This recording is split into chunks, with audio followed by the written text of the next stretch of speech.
결혼 3년 차. 나는 월급 통장을 시어머니에게 맡겼다. 어머니는 그게 둘이 집안의 법도라고 했다. 나는 참았다. 어머니는 내 딸의 돌잔치를 집에서 치르겠다며 고작 3만 원짜리 케이크 하나를 사다 놓더니 내가 돌잔치 비용으로 준비한 1,000만 원을 시누이 가방 사는데 슬쩍 보태주었다. 우리 수연이 곧 선볼 텐데 거칠애가 중요하잖니? 그때도 참았다. 하지만 시누이가 인스타그램에 올린 명품 가방 언박싱 영상 배경음으로 내 딸의 울음소리가 들려왔을 때 나는 헛웃음을 짓고 말았다. 휴대전화를 열고 3개월 전부터 메모장에 기록해둔 문서를 켰다. 어머니, 내 딸의 돈은 건드리지 말았어야죠. 이야기가 시작되기 전 구독과 좋아요를 눌러주시고 현재 어디서 듣고 계시는지 댓글로 남겨주세요. 반갑게 인사드리겠습니다. 자, 그럼 이야기 시작하겠습니다. 며느리 한지은은 은행 창구 벽면에 붙은 플라스틱 의자에 앉아 방금 출력한 거래 내역서를 꾹 쥐고 있었다. 천장에서는 에어컨 바람이 내려오고 있었지만 그녀의 손끝은 조금씩 차갑게 식어갔다. 오전 시간대라 은행 안은 한산했다. 번호표 발급기 옆에는 노인 2명이 서 있었고 창구 안쪽에서는 직원이 나직한 존댓말로 업무를 보고 있었다. 대기 번호가 바뀔 때마다 짧은 알림음이 울렸지만 지은은 고개를 들지 않았다. 그녀의 시선은 거래 내역서 중간에 찍힌 빨간색 숫자 한 줄에 멈춰 있었다. 출금 1,000만 원. 불과 3시간 전에 일어난 일이었다. 적요란에는 생활비라고 적혀 있었다. 하지만 돈이 입금된 곳은 시누이 한수연의 계좌였다. 지은은 종이를 아래로 조금 접었다가 다시 폈다. 종이 가장자리에는 그녀의 엄지손가락에 짓눌려 얕은 주름이 잡혀 있었다. 그 1,000만 원은 작년 가을부터 그녀가 가족 공용 계좌에 조금씩 모아둔 돈이었다. 딸 하는비의 돌잔치가 바로 다음 주였다. 호텔 연회장도 다 알아봐 두었고 내일 당장 예약금을 넣어야 했다. 한복이며 스냅 사진, 돌잡이 상에 올릴 소품까지 예산에 맞춰 꼼꼼하게 계획해 둔 터였다. 시어머니 한영자 여사는 예전부터 늘 이렇게 말했다. 집안 돈은 한데 모아둬야 어른이 관리하기 편한 법이라고. 이게 우리 집안 방식이야. 어머니는 식탁 상석에 앉아 지은이 내민 월급 카드를 자기 지갑에 챙겨 넣으며 마치 오늘 날씨를 얘기하듯 덤덤하게 말했다. 너도 우리 집 식구가 됐으니 내 돈 편 가르지 마라. 옆에서 국을 떠먹던 남편 한정우는 지은을 쳐다보지도 않은 채 거들었다. 우리 엄마가 돈 관리는 엄청 꼼꼼하게 하시니까 우리 손해볼 일은 없을 거야. 그때가 결혼한 지 갓 3달이 지났을 무렵이었다. 지은은 서울에서 경기도 시흥시로 신혼집을 구한 뒤 매일 아침 6시 반에 집을 나서 지하철을 타고 출퇴근하며 저녁 7시가 넘어서야 파김치가 되어 돌아왔다. 그녀는 결혼이란 원래 서로를 먼저 믿어주는 것부터 시작하는 거라 여겼다. 자신이 도리를 다하고 살갑게 굴면 시댁 식구들도 언젠가는 그녀를 진짜 가족으로 품어줄 거라고 믿었다.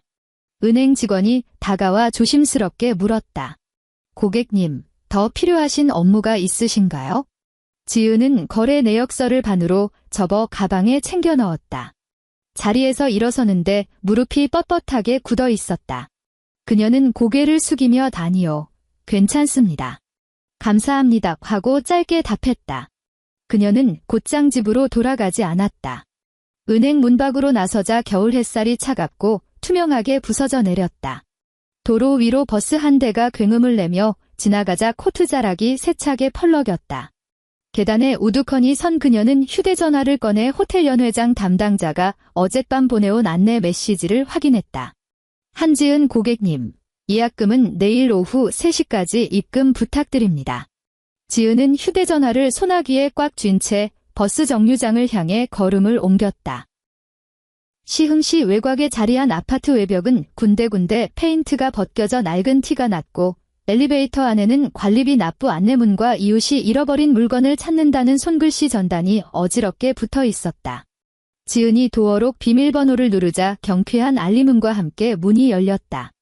현관 한가운데에는 시어머니의 슬리퍼가 제멋대로 널브러져 있었다. 마치 주인이 아무렇게나 툭 내뱉은 말 한마디처럼 보였다. 거실에서는 텔레비전 소리가 시끄럽게 울려 퍼졌다. 시어머니는 무릎에 담요를 덮은 채 소파에 기대어 아침 일일극을 시청하고 있었다. 거실 탁자 위에는 반쯤 비운 커피잔과 먹기 좋게 썰린 과일 접시가 놓여 있었다. 지은이 오늘 아침 출근하기 전에 미리 씻어서 깎아둔 과일이었다. 지은은 슬리퍼로 갈아 신고 가방을 식탁 의자 위에 내려놓았다. 평소처럼 곧장 주방으로 향하지 않았다. 어머니 거실 입구에 선 지은의 목소리는 낮고 평온했다. 돌잔치 장소 예약금, 내일 들어가야 해요. 시어머니는 며느리 쪽은 쳐다보지도 않은 채 텔레비전 화면 속에서 핏대를 세우며 싸우는 남녀 주인공에게 시선을 고정하고 있었다. 손가락만 꼼지락거리며 담요 끝자락을 만지작거렸다. 무슨 장소? 어머니가 심드렁하게 물었다. 지은은 잠시 숨을 고르고 대답했다. 지난달에 저랑 같이 보셨던 그 호텔이요. 친척들 다 모이는데 장소가 너무 비좁으면 안 된다고 어머니도 그러셨잖아요. 그제야 시어머니는 리모컨을 집어들고 텔레비전 볼륨을 조금 줄였다. 하지만 전원을 끄지는 않았다. 고개를 돌려 지은을 바라보는 그녀의 눈빛에는 역력한 짜증이 묻어 있었다. 그냥 집에서 해라, 어머니가 퉁명스럽게 말했다. 이제 겨우 1살짜리가 뭘 안다고 비싼 돈 들여서 밖에서 해? 너희 부부가 돈을 쌓아놓고 사는 것도 아니고. 지은의 손가락이 식탁 의자 등받이를 가만히 짚었다. 매일같이 정성껏 닦아 윤이 나는 나무 표면 위로 자잘하게 파인 상처 하나가 손끝에 느껴졌다. 하지만 돈은 이미 다 준비해뒀는 거려, 지은이 말했다. 제가 그 통장에 넣어둔 1,000만 원, 처음부터 은비 돌잔치 하려고 모은 돈이에요. 그 말에 시어머니의 눈썹이 꿈틀하며 위로 솟구쳤다. 너 지금 그게 무슨 소리니? 시어머니가 소파에서 허리를 꼿꼿하게 세웠다. 집안 돈이 무슨 돌잔치 하나 하려고 모아두는 돈인 줄 알아? 식구들 밥 먹는 식비며 관리비, 공과금. 그건 다 하늘에서 뚝 떨어지는 줄 아니? 내가 쥐꼬리만 한 월급 좀 벌어온다고 감히 어른 앞에서 샘을 하자는 게냐? 지은은 곧바로 대꾸하지 않았다. 텔레비전에서 여배우의 앙칼진 울음소리가 터져나오자 시어머니는 미간을 찌푸리며 기어이 전원을 꺼버렸다. 거실에 무거운 정적이 내려앉았다. 베란다 창밖으로 바람이 불어와 건조대에 널린 작은 아기 옷들이 가볍게 부딪혔다. 은비의 우주복이었다. 소매 끝에는 미처 다 지워지지 않은 이유식 얼룩이 희미하게 남아있었다. 어머니, 샘을 하자는 게 아니에요. 지은이 차분히 가라앉은 목소리로 말했다. 예약금을 내일 당장 입금해야 하는데 안 그러면 호텔 쪽에서 취소한다고 해서 드리는 말씀이에요. 취소하라 그래. 시어머니가 탁자 위로 리모컨을 탁 내리치며 언성을 높였다. 내 아까부터 말했잖니. 그냥 집에서 하자고. 떡은 내가 찌고 배달 치킨 몇 마리 시키면 친척들 와서 한 끼 먹기엔 차고 넘친다. 남의 집 애들은 무슨 다 호텔에서만 돌잔치 하는 줄 알아? 거기까지 쏟아낸 시어머니는 갑자기 목소리를 누그러뜨렸다. 마치 철없는 어린애를 타일러 보려는 듯한 억양이었다. 지은아, 너도 이제 살림 살 줄 알아야지. 우리 수연이 곧 선도 봐야 하고 지금 집안에 돈 들어갈 때가 한두 군데니? 기집애들 혼기차면 그놈의 거칠애가 얼마나 중요한데. 내가 명색이 세연이면 그 정도는 눈치껏 알아야지. 지은은 묵묵히 자신의 신발 코끝만 내려다보았다. 현관 매트 위에는 아주 작은 돌멩이 하나가 굴러다니고 있었다. 필시 오늘 아침 시어머니가 쓰레기를 버리러 나갔다 오면서 신발에 묻혀온 것이리라. 당장이라도 허리를 굽혀 저 돌멩이를 밖으로 털어내고 싶었지만 몸은 굳은 듯 꼼짝도 하지 않았다. 수연 아가씨 선보는 거랑 우리 은비 돌잔치는 다른 문제잖아요. 지은이 힘주어 말했다.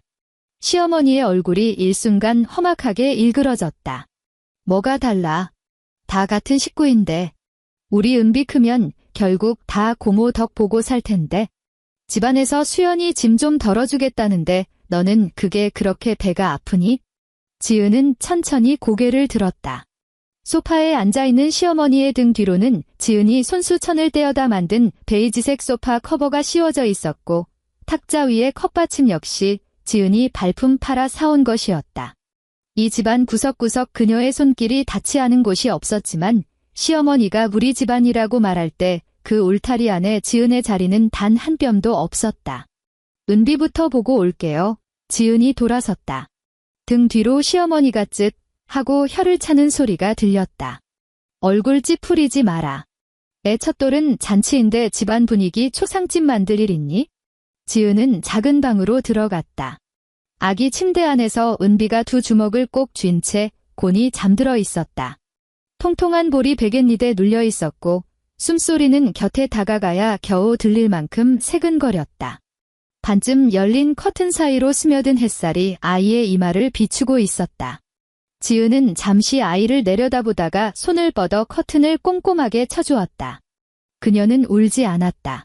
그저 가방에서 은행 거래 내역서를 꺼내 옷장 맨 위 칸에 있는 수납 상자 안에 집어넣고는 상자를 보이지 않는 깊숙한 곳으로 밀어 넣었을 뿐이다. 그날 밤, 지은은 시어머니의 코골이 소리가 들릴 때까지 기다렸다가 조용히 욕실로 들어갔다. 욕실 문이 닫히자 환풍기가 돌아가는 미세한 윙윙 소리가 공간을 채웠다. 그녀는 변기 뚜껑을 닫고 그 위에 걸터 앉아 휴대전화를 켰다. 그리고 프로필 사진조차 없는 부계정으로 접속했다. 석 달 전 신우이의 비공개 계정을 팔로우하기 위해 만든 아이디였다. 평소 새언니를 은근히 무시하던 신우이는 그 계정이 누구인지 확인조차 하지 않고 그저 지인의 지인쯤으로 여겼는지 덜컥 수락 버튼을 눌러주었다. 가장 최근에 올라온 인스타그램 스토리가 떠올랐다. 화면 속 화려한 프렌치 네일 아트를 한 손이 영롱한 주황색 상자를 조심스럽게 열고 있었다. 그 옆으로는 백화점 쇼핑백들이 산더미처럼 쌓여 있었고 상자에 리본을 푸는 순간 카메라는 마치 자랑이라도 하듯 2초가량 멈춰섰다. 상자 안에는 자그마한 H 브랜드의 미니 켈리 배기 자태를 뽐내고 있었다. 조명을 받은 고급 가죽이 눈이 시리도록 반짝거렸다. 사진 아래에는 이렇게 적혀 있었다. 엄마 사랑해. 그런데 영상 배경으로 아주 짧은 소리가 스쳐 지나갔다. 신우이의 들뜬 웃음소리도 친절한 매장 직원의 목소리도 아니었다. 가냘프고 끊어질 듯 이어지는 아기의 울음소리였다. 지은은 단번에 알아챘다. 어제 오후 은비가 칭얼거릴 때 내는 바로 그 목소리였다. 지은은 볼륨을 최대로 키우고 영상을 다시 재생했다. 아이의 울음소리 뒤로 시어머니의 웅얼거리는 목소리가 희미하게 깔려 있었다. 조금 울게 냅둬라. 버릇 나빠진다. 휴대전화를 쥔 지은의 손이 그대로 굳어버렸다. 어제 그녀는 회사에 있었고 은비는 시어머니가 돌보고 있었다. 어머니는 카카오톡으로 애가 이유식도 잘 먹고 1시간 넘게 낮잠도 푹 잤다며 안심시켰다. 점심시간에 전화를 걸었을 때는 받지 않았다. 저녁에 퇴근하고 돌아왔을 때 은비의 목이 조금 쉬어있길래 물었더니 어머니는 애가 자고 일어나서 너무 신나게 노느라 그런 거라고 둘러댔다. 욕실 거울 위로 뿌옇게 김이 서려 있었다. 지은은 거울 속에 비친 자신의 얼굴을 물끄러미 바라보았다. 뜻밖에도 입꼬리가 살짝 비틀려 올라갔다. 누군가에게 보여주기 위한 억지 웃음이 아니었다. 마침내 퍼즐 조각이 맞춰졌다는 듯 안면 근육이 본능적으로 만들어낸 서늘한 미소였다. 그녀는 화면을 캡처하고 영상도 녹화했다. 그리고 휴대전화 갤러리 깊숙한 곳에 만들어둔 보험 청구 서류라는 이름의 숨긴 폴더에 파일들을 저장했다. 그 폴더 안에는 이미 적잖은 자료들이 쌓여 있었다. 지난 3개월 동안의 계좌 이체 내역, 야근하고 돌아오는 길에 제사 음식까지 만들어 오라는 시어머니의 지시 문자, 신우이가 시어머니에게 새언니 이번 달 월급 들어왔어? 라고 묻는 메신저 캡처 화면, 그리고 시어머니가 그녀의 월급 카드를 손에 쥐고 은행으로 향하는 뒷모습을 찍은 사진 몇 장까지. 대단한 분량은 아니었고 과장된 내용도 없었다. 그저 그녀가 제자리에 서서 억지로 진실을 마주해야만 했을 때 남겨둔 흔적들이었다. 욕실 밖에서 남편이 퇴근하고 돌아오는 도어록 소리가 들렸다. 지은은 휴대전화를 챙겨 넣고 세면대 수도꼭지를 틀었다. 차가운 물줄기가 손등을 타고 흘러내렸다. 그녀는 물살이 부서지는 모습을 몇 초간 빤히 내려다보다가 수도를 잠갔다. 남편 한정우가 퇴근한 시간은 밤 10시가 다 되어서였다. 현관에서 구두를 벗는 그의 넥타이는 느슨하게 풀려 있었고 양복 재킷은 팔에 대충 걸쳐져 있었다. 방문을 열고 빼꼼히 고개를 내민 시어머니가 야식이라도 차려줄까 물었다. 남편은 생각 없다며 어머니 컨디션은 좀 어떠시냐고 되물었다. 평소 아내인 지은에게 말할 때보다 훨씬 다정하고 부드러운 말투였다. 지은은 주방에서 물 한 잔을 떠와 식탁 위에 올려놓았다. 정우 씨, 그녀가 불렀다. 내가 모아둔 돌잔치 비용에 변동이 생긴 것 같은데. 허리를 굽혀 슬리퍼를 갈아 신던 남편은 고개도 들지 않은 채 대꾸했다. 무슨 변동? 계좌에 있던 1,000만 원. 오늘 낮에 빠져나갔어. 지은은 남편의 정수리를 뚫어지게 응시했다. 입금된 곳은 수연 아가씨 통장이고. 남편의 동작이 찰나의 순간 멈칫하더니 이내 아무렇지 않은 척 이어졌다. 그는 슬리퍼를 다 신고 식탁으로 다가와 물잔을 집어들고 꿀꺽꿀꺽 마셨다. 우리 엄마가 평생 돈 관리하면서 실수 한 번 안 하신 분이야. 남편이 입가를 닦으며 말했다. 사람을 왜 그렇게 의심부터 하고 봐. 지은은 당장 반박하지 않았다. 남편이 양복 재킷을 의자 등받이에 걸쳐놓는 순간 주머니 밖으로 삐죽 튀어나온 주차권 한 장이 눈에 띄었다. 옅은 회색 종이 위에는 청담동 고급 백화점의 주차 도장이 선명하게 찍혀 있었다. 날짜와 시간은 바로 오늘 오후였다. 지은의 시선이 주차권에 머문 것을 알아챈 남편은 황급히 손을 뻗어 종이를 주머니 깊숙이 쑤셔 넣었다. 그의 목소리에 미세한 떨림이 섞여 있었다. 회사 근처에 볼 일이 있어서 나갔다가 잠깐 들른 거야. 남편이 변명하듯 덧붙였다. 넌 왜 매사를 그렇게 비비고 와서 짐작해? 방에서 니트 카디건을 걸치고 나오던 시어머니가 그 마지막 말을 듣고는 재빨리 끼어들었다. 지은아, 바깥 양반이 하루 종일 뼈 빠지게 일하고 돌아왔는데 집에 오자마자 죄인 취조하듯 닥달을 해야 속이 시원하겠니? 어머니는 아들 곁으로 다가가 그의 어깨를 툭툭 다독였다. 우리 정우 얼굴 헬쑥해진 것 좀 봐라.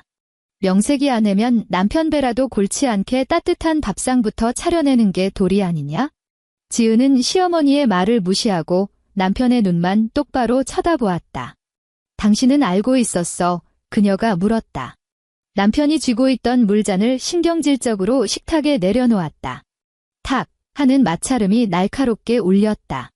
뭐를 안다는 거야? 그 1,000만 원, 수연 아가씨한테 넘어간 거 말이야. 지은이 쏘아붙였다. 그 순간 시어머니의 눈매가 매섭게 치켜 올라갔다. 내가 보냈다. 시어머니가 남편을 막아서며 악을 썼다.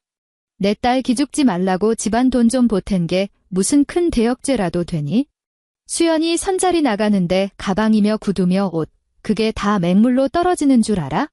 지은이 너도 여자니까 알 거 아니야. 그런 자리에서 거칠애가 얼마나 중요한지. 남편은 슬그머니 지은의 시선을 피했다. 지은은 모든 것을 깨달았다. 이 남자는 알고 있었다. 적어도 이 사태의 공범이거나 묵인한 방관자였다. 그녀는 남편이 입을 댔던 물잔을 집어들고 개수대로 걸어가 남은 물을 미련 없이 쏟아버렸다.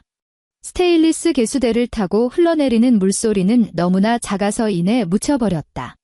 은비 돌잔치 예약금, 내일 당장 들어가야 해요. 지은이 차갑게 선언했다. 집에서 한다고 내 아까부터 말했지. 시어머니가 허공에 대고 손사래를 쳤다. 호텔 타령 좀 그만해. 내가 기어코 체면을 차리고 싶으면 내가 알아서 돈을 더 벌어오든가. 남편이 기어들어가는 목소리로 중재에 나섰다. 지은아, 일단 오늘은 이쯤 하자. 이런 걸로 엄마랑 얼굴 붉히지 말고. 지은은 개수대의 빈잔을 소리 나게 내려놓았다. 물로 헹구지도 않았다. 그래, 그녀가 싸늘하게 내뱉었다. 오늘은 이쯤 해. 은비의 돌잔치 당일 18평 남짓한 시어머니의 낡은 아파트는 오전 10시부터 친척들로 북새통을 이루었다. 시어머니 집은 지은이 사는 아파트와 같은 동 저층이었는데 거실은 지금 지은의 집보다 한결 비좁았다. 장판 위에 대충 비닐 매트를 깔고 벽을 따라 교자상을 이어 붙인 모양새였다. 어머니는 꼭두새벽부터 방앗간에서 맞춰온 떡을 접시에 담아냈고 동네 마트에서 대량으로 시킨 배달 치킨 상자들이 주방 입구에 산처럼 쌓여 있었다. 손님들이 들이닥칠 때마다 현관은 벗어놓은 신발들로 발 디딜 틈이 없었고 꼬마 손님들의 두툼한 외투는 소파 등받이에 아무렇게나 걸쳐졌다. 텔레비전은 내내 켜져 있었지만 왁자지껄한 떠드는 소리에 묻혀 무슨 내용인지 들리지도 않았다. 며느리 한지은은 딸 은비를 품에 안고 안방 문가에 우두커니 서 있었다. 은비는 지은이 이틀 밤을 꼬박 세워 직접 지은 고운 한복을 입고 있었다. 작은 소매 끝에는 앙증맞은 연분홍 꽃자수가 놓여 있었다. 원래대로라면 눈부신 호텔 샹들리에 조명 아래서 스냅 사진을 찍어줄 요량으로 머리 장식 하나까지 고심해서 고른 것이었다. 하지만 지금 아이는 시어머니 집에 낡아빠진 장판 위에 멍하니 앉아 있었고 아이 주변으로는 정리되지 않은 비닐봉지와 종이 상자들이 굴러다니고 있었다. 시어머니의 언니, 즉 큰이모 한미숙이 현관문을 열고 들어서는 순간 거실에 시선이 집중되었다. 큰이모는 들어오자마자 시어머니의 손을 덥석 부여잡고 고생이 많다며 호들갑을 떨더니 엉덩이를 붙이자마자 상위에 놓인 떡과 치킨을 힐끔거리고는 지은을 위아래로 훑어보았다. 아이고, 정우 엄만 큰이모가 간사한 웃음을 흘리며 입을 열었다. 며느리가 아주 살림꾼이네 그려. 돌잔치를 이리 소박하고 알뜰하게 치르고 말이야. 그 말에 시어머니 얼굴에 화색이 돌며 입이 귀에 걸렸다. 요즘 젊은 것들 돈 허투루 쓰는 꼴을 제가 볼 수가 있어야죠. 시어머니가 의기양양하게 맞장구 쳤다. 그래도 우리 며느리가 고분고분하니 말고는 참 잘 알아먹어요. 집안 어른이 하라는 대로 군말 없이 따르니까요. 지은은 은비를 아는 채 굳게 담은 입술을 열지 않았다. 낯선 사람들의 소음에 놀란 은비가 지은의 옷깃을 꽉 틀어주고 금방이라도 울음을 터뜨릴 듯 입술을 달싹거렸다. 지은은 아이를 품으로 더 깊이 끌어안고 작은 등을 부드럽게 토닥여 주었다. 남편은 거실 반대편에서 친척들을 접대하느라 여념이 없었다. 빳빳하게 다린 와이셔츠를 입은 그는 입꼬리에 억지 웃음을 매달고 있었다. 누군가 왜 호텔을 안 잡았냐고 묻자 그는 집에서 하는 게 정감 있고 좋잖아요 라며 너스레를 떨었다. 그러고는 힐끗 지은의 눈치를 살피더니 재빨리 시선을 피했다. 돌잡이 상은 거실 한가운데 놓인 낡은 탁자 위에 차려졌다. 상에 오른 물건들은 전부 지은이 집에서 바리바리 싸온 것들이었다. 번거로운 건 딱 질색이라며 대충 연필이나 명주실이나 올려놓으라던 시어머니의 만류에도 불구하고 지은이 고집을 피워 구색을 맞춘 덕에 그나마 돌상다운 구실을 하고 있었다. 정오를 훌쩍 넘겨서야 시누이 한수연이 느지막이 행차하셨다. 도어록 열리는 소리에 거실에 있던 모든 사람의 고개가 현관 쪽으로 쏠렸다. 시누이는 얼굴만 한 선글라스를 우아하게 벗으며 긴 머리를 뒤로 넘겼고 한쪽 팔에는 문제의 금인이 캘리백을 보란 듯이 끼고 있었다. 날렵한 하이힐이 현관 타일에 부딪히며 또각또각 경쾌한 소리를 냈다. 그녀의 손톱을 장식한 프렌치 네일 아트는 실내 조명을 받아 영상에서 본 것과 똑같이 눈부시게 빛났다. 아휴, 주말이라 차가 어찌나 막히는지 죽는 줄 알았네. 시누이가 애교 섞인 콧소리를 내며 신발을 대충 훌렁 벗어던졌다. 새언니, 고생이 많네요. 지은은 은비를 아는 채 묵묵히 서 있었다. 다가온 시누이가 다짜고짜 손을 뻗어 은비의 말랑한 볼을 꼬집었다. 화들짝 놀란 아이가 인상을 찌푸리며 지은의 품으로 파고들었다. 아이고, 우리 예쁜 은비. 시누이가 과장된 억양으로 호들갑을 떨었다. 나중에 크면 우리 고모처럼 예쁘게 자라야 한다. 알겠지? 지은은 몸을 살짝 틀어 시누이의 손길을 피해버렸다. 애가 방금 깨서 예민해요. 만지지 마세요. 지은이 단호하게 말했다. 시누이의 입가에 맺혀있던 미소가 순식간에 굳어졌지만 이내 친척들의 시선을 의식하고는 다시 가짜 웃음을 지어 보였다. 그녀는 명품백에서 봉투 하나를 꺼내더니 돌상 구석에 무심하게 툭 던졌다. 우리 은비 첫돌 선물. 시누이가 거드름을 피우며 말했다.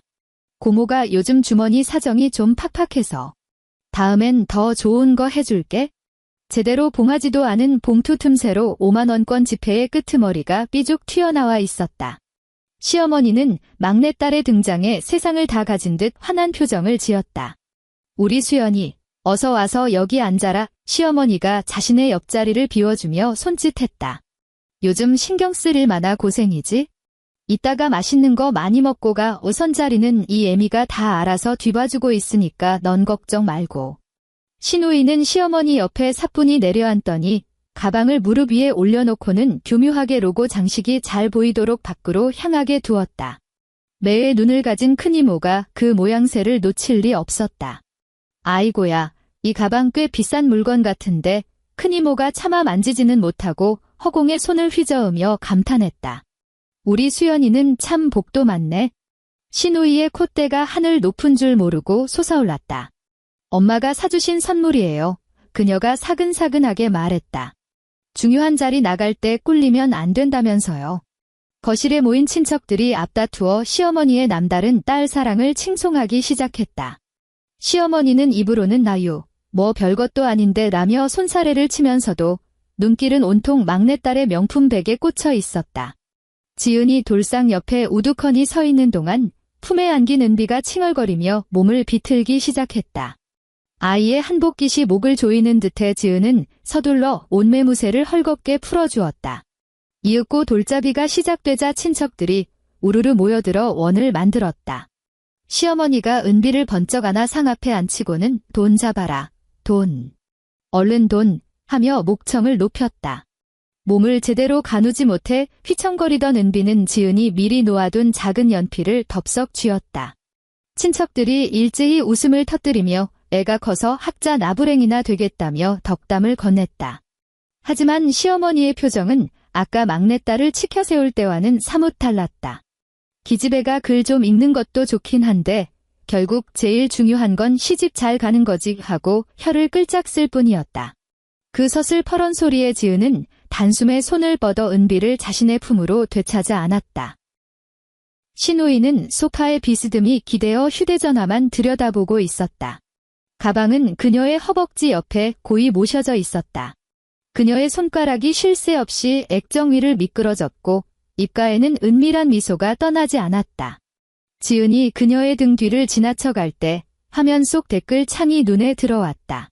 누군가 혹시 가방 새로 뽑았어? 라고 묻자 신우이는 엄마가 뽑아주신 조공품이라고 답글을 달고 있었다. 돌잔치는 오후 3시가 훌쩍 넘어서야 파장 분위기가 되었다. 친척들은 밥만 챙겨 먹고 바람처럼 사라졌고 거실에는 나뒹구는 종이컵과 기름기 밴 접시들, 그리고 아이들이 짓밟아 엉망이 된 떡 부스러기만 남았다. 마지막 손님까지 배웅하고 문을 걸어 잠근 시어머니가 앓는 소리를 내며 거실 바닥에 털썩 주저앉았다. 아이고, 삭신이야. 그래도 오늘 잔치 아주 깔끔하게 잘 치렀다. 시어머니가 종아리를 주무르며 중얼거렸다. 집에서 하니까 얼마나 오붓하고 좋니? 비싼 돈 주고 호텔 가는 건 다 멍청한 짓이야. 남편이 리모컨을 찾아 텔레비전을 켜고는 어머니 곁에 철퍼덕 누웠다. 엄마, 오늘 정말 고생 많으셨어요. 남편이 생색을 냈다. 시어머니는 금세 얼굴에 주름이 지도록 활짝 웃었다. 이 애미가 무슨 고생이냐. 다 우리 은비 잘 살라고 하는 짓인데. 지은은 주방 입구에 서서 쓰레기 봉투를 움켜쥐고 있었다. 봉투 안에는 구겨진 종이컵들이 가득했고 치킨 기름이 비닐을 뚫고 배어나와 그녀의 손목을 번들거리게 적시고 있었다. 거실 풍경은 평온하기 그지없었다. 남편과 시어머니는 사이좋게 나란히 앉아 있었고 신우이는 저녁 약속이 있다며 진작에 콜택시를 불러 도망치듯 빠져나간 뒤였다. 누구 하나 지은에게 고생했다는 말 한마디 건네지 않았다. 싱크대에는 설거지거리가 산을 이루고 있었다. 수도꼭지를 틀자 뜨거운 물이 쏟아지며 희연 수증기가 솟아올랐다. 지은은 소매를 팔꿈치까지 걷어붙이고 묵묵히 접시를 닦기 시작했다. 미끌거리는 기름기 탓에 접시가 자꾸만 손에서 빠져나갔다. 그녀는 그릇 하나하나를 뽀득뽀득 씻어 건조대에 엎어놓았다. 거실에서는 텔레비전 예능 프로의 요란한 웃음소리가 들려왔고 간간히 시어머니가 남편에게 막내딸 선 자리 남자의 빵빵한 스펙을 늘어놓는 소리가 섞여 들었다. 그 집안이 글쎄 분당에만 아파트가 2채란다. 시어머니의 목소리가 들떠 있었다. 우리 수연이가 그 집에 며느리로 들어가기만 하면 이 애미는 이제 여한이 없겠다. 남편은 건성으로 응 대답만 하고 있었다. 그때 앞치마 주머니 속에서 휴대전화가 짧게 진동했다. 지은은 고무장갑을 벗고 물기를 닦은 뒤 휴대전화를 꺼냈다. 3달 전 그녀가 은밀하게 의뢰했던 법무사 사무소에서 온 문자 메시지였다.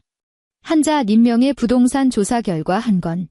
시흥시 동아파트 102동 1504호, 현재 전세권 설정 상태. 또한 해당 물건의 담보대출 잔액 1억 2천만 원, 3개월 연체 중임. 지은은 싱크대 앞에 못 박힌 듯 서서 그 문자를 읽고 또 읽었다.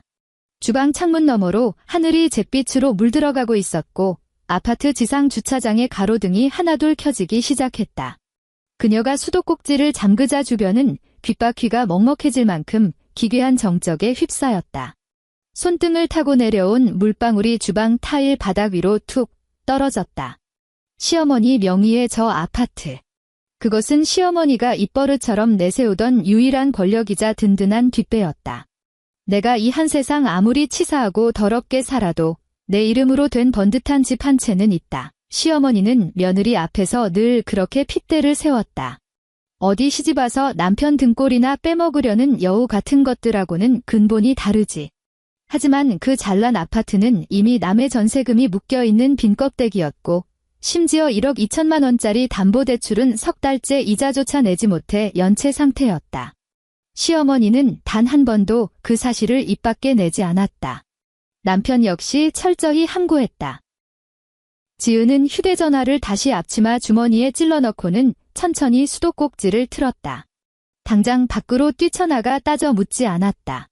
그녀는 남은 기름진 그릇들을 묵묵히 다 닦아내고 쓰레기 봉투를 야무지게 묶어 현관에 내놓은 뒤 가스레인지 주변의 기름때까지 말끔하게 닦아냈다. 심지어 거실 탁자 아래에 굴러다니던 시어머니가 애지중지하는 핸드크림을 집어들어 어머니가 손만 뻗으면 닿을 수 있는 자리에 가지런히 놓아두기까지 했다. 그날 밤 은비가 곤히 잠든 후 지은은 비좁은 베란다로 나가 전화를 걸었다. 베란다에는 말라 비틀어진 화분 하나와 접이식 건조대가 덩그러니 놓여 있었다. 유리창 너머 거실에서는 시어머니가 지은이 사다 놓은 핸드크림을 손등에 듬뿍 짜서 비비적거리는 모습이 어른거렸다. 마찰음이 미세하게 들려왔다. 남편은 욕실에서 샤워 중이었고 쏟아지는 물소리가 집안의 모든 기척을 삼켜버리고 있었다. 신호가 몇 번 가고 난 뒤 대학 시절 선배였던 자산관리회사 강대리의 굵직한 목소리가 들려왔다.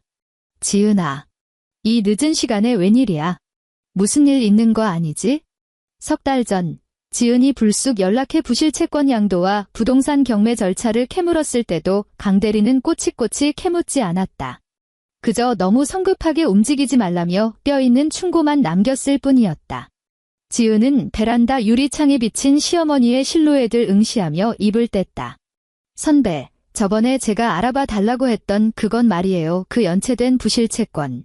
지금 당장 제가 매입할 수 있나요? 전화기 너머로 무거운 침묵이 2초간 흘렀다. 가능이야 하지. 강대리가 한숨을 쉬며 대답했다. 근데 지은아, 너 정말 후회 안 하겠어? 그거 내 시어머니 집이잖아. 지은은 즉답을 피했다. 거실의 시어머니는 핸드크림 뚜껑을 닫더니 뻔뻔하게도 자기 카디건 주머니에 쏙 집어넣고 있었다.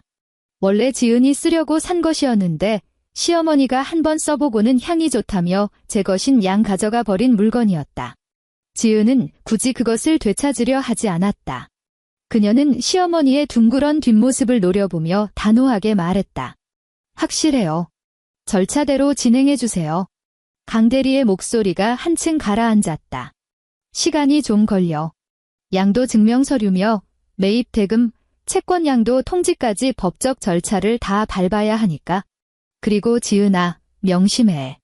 이 서류가 넘어가기 시작하면 너희 집안 완전히 쑥대밭 되는 거야. 돌이킬 수 없어. 지은은 자신의 목소리가 새어나갈까 봐 베란다 문을 더 꽉 닫았다. 이미 쑥대밭이에요. 그녀가 서늘하게 읊조렸다. 저 사람들만 아직 눈치를 못 채고 있을 뿐이죠.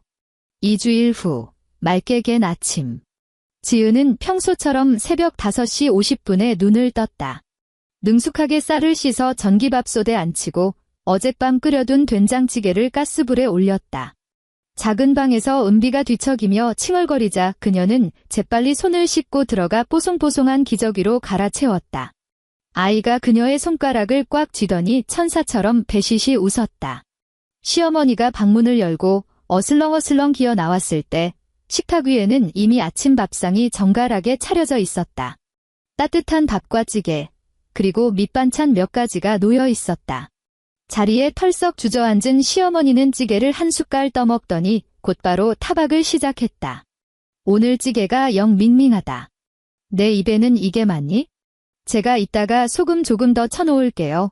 지은이 차분하게 대답했다.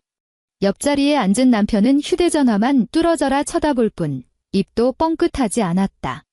지은은 은비의 목에 턱받이를 둘러주며 시어머니를 향해 입을 열었다. 어머니, 저 오늘 연차 냈어요. 구청에 서류 뗄 게 좀 있어서 다녀오려고요.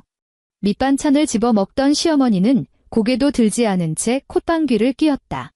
일찍 다녀와라. 나 오늘 오후에 수연이 중매쟁이 만나러 나가야 하니까 내가 일찍 와서 애 봐야 한다. 지은은 남편 곁에 숟가락을 놓아주며 대꾸했다. 알아서 잘 처리할게요. 그녀의 말에는 묘한 뼈가 들어 있었다. 오전 10시 서울 서부지방법원 근처의 한 법무사 사무소. 후끈한 난방 열기로 가득 찬 회의실에서 지은은 회색 코트를 벗어 의자에 걸쳐 놓았다. 커다란 회의용 테이블 위에는 서류 뭉치가 빼곡하게 깔려 있었고 법무사는 지은이 서명해야 할 곳마다 노란색 포스트잇을 꼼꼼하게 붙여놓은 상태였다. 강대리도 그 자리에 함께 있었다. 짙은 남색 코트 차림의 그는 두툼한 서류철을 쥔 채 평소보다 훨씬 굳은 표정이었다. 절차는 완벽하게 끝났어. 강대리가 서류를 가리키며 설명했다. 어차피 악성 연체 채권이라 원래 채권자 쪽에서도 기꺼이 헐갑에 넘기겠다고 하더라. 내가 이 서류에 도장을 찍고 나면 법적인 채권량도 통지서가 원칙대로 발송될 거야.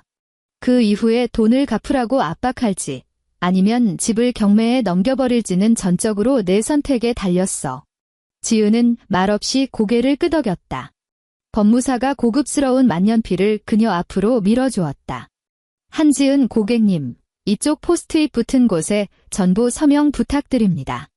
지은은 만년필을 집어들었다. 종이 위에 펜촉이 닿는 순간 그녀의 손끝에는 한치의 떨림도 없었다. 한지은 세 글자를 또박또박 짚어가며 썼다.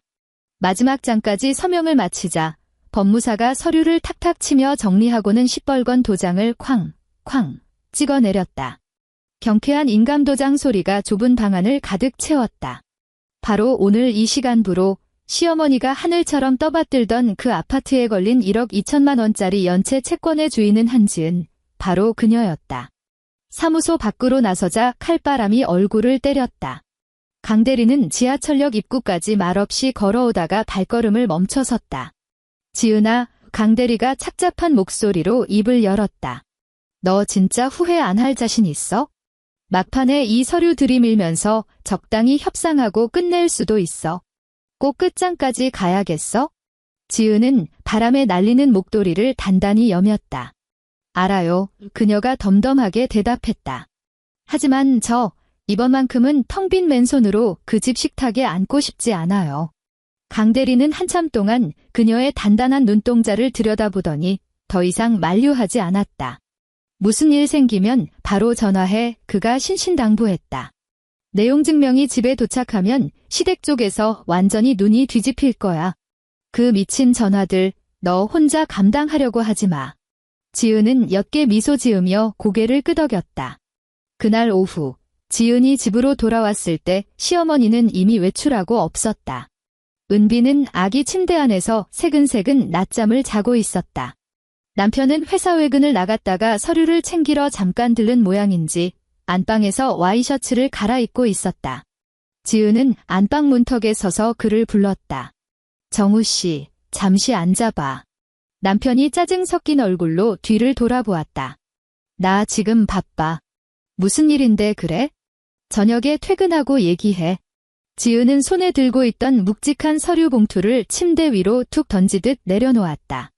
봉투 입구를 열고 서류들을 하나씩 꺼내기 시작했다. 지난 3년간의 은행 거래 내역서, 신우이의 인스타그램 캡처 사진, 그리고 그녀가 매달 입금했던 엑셀 정리표까지. 그 모든 증거가 하늘색 침대 시트 위로 무자비하게 펼쳐졌다.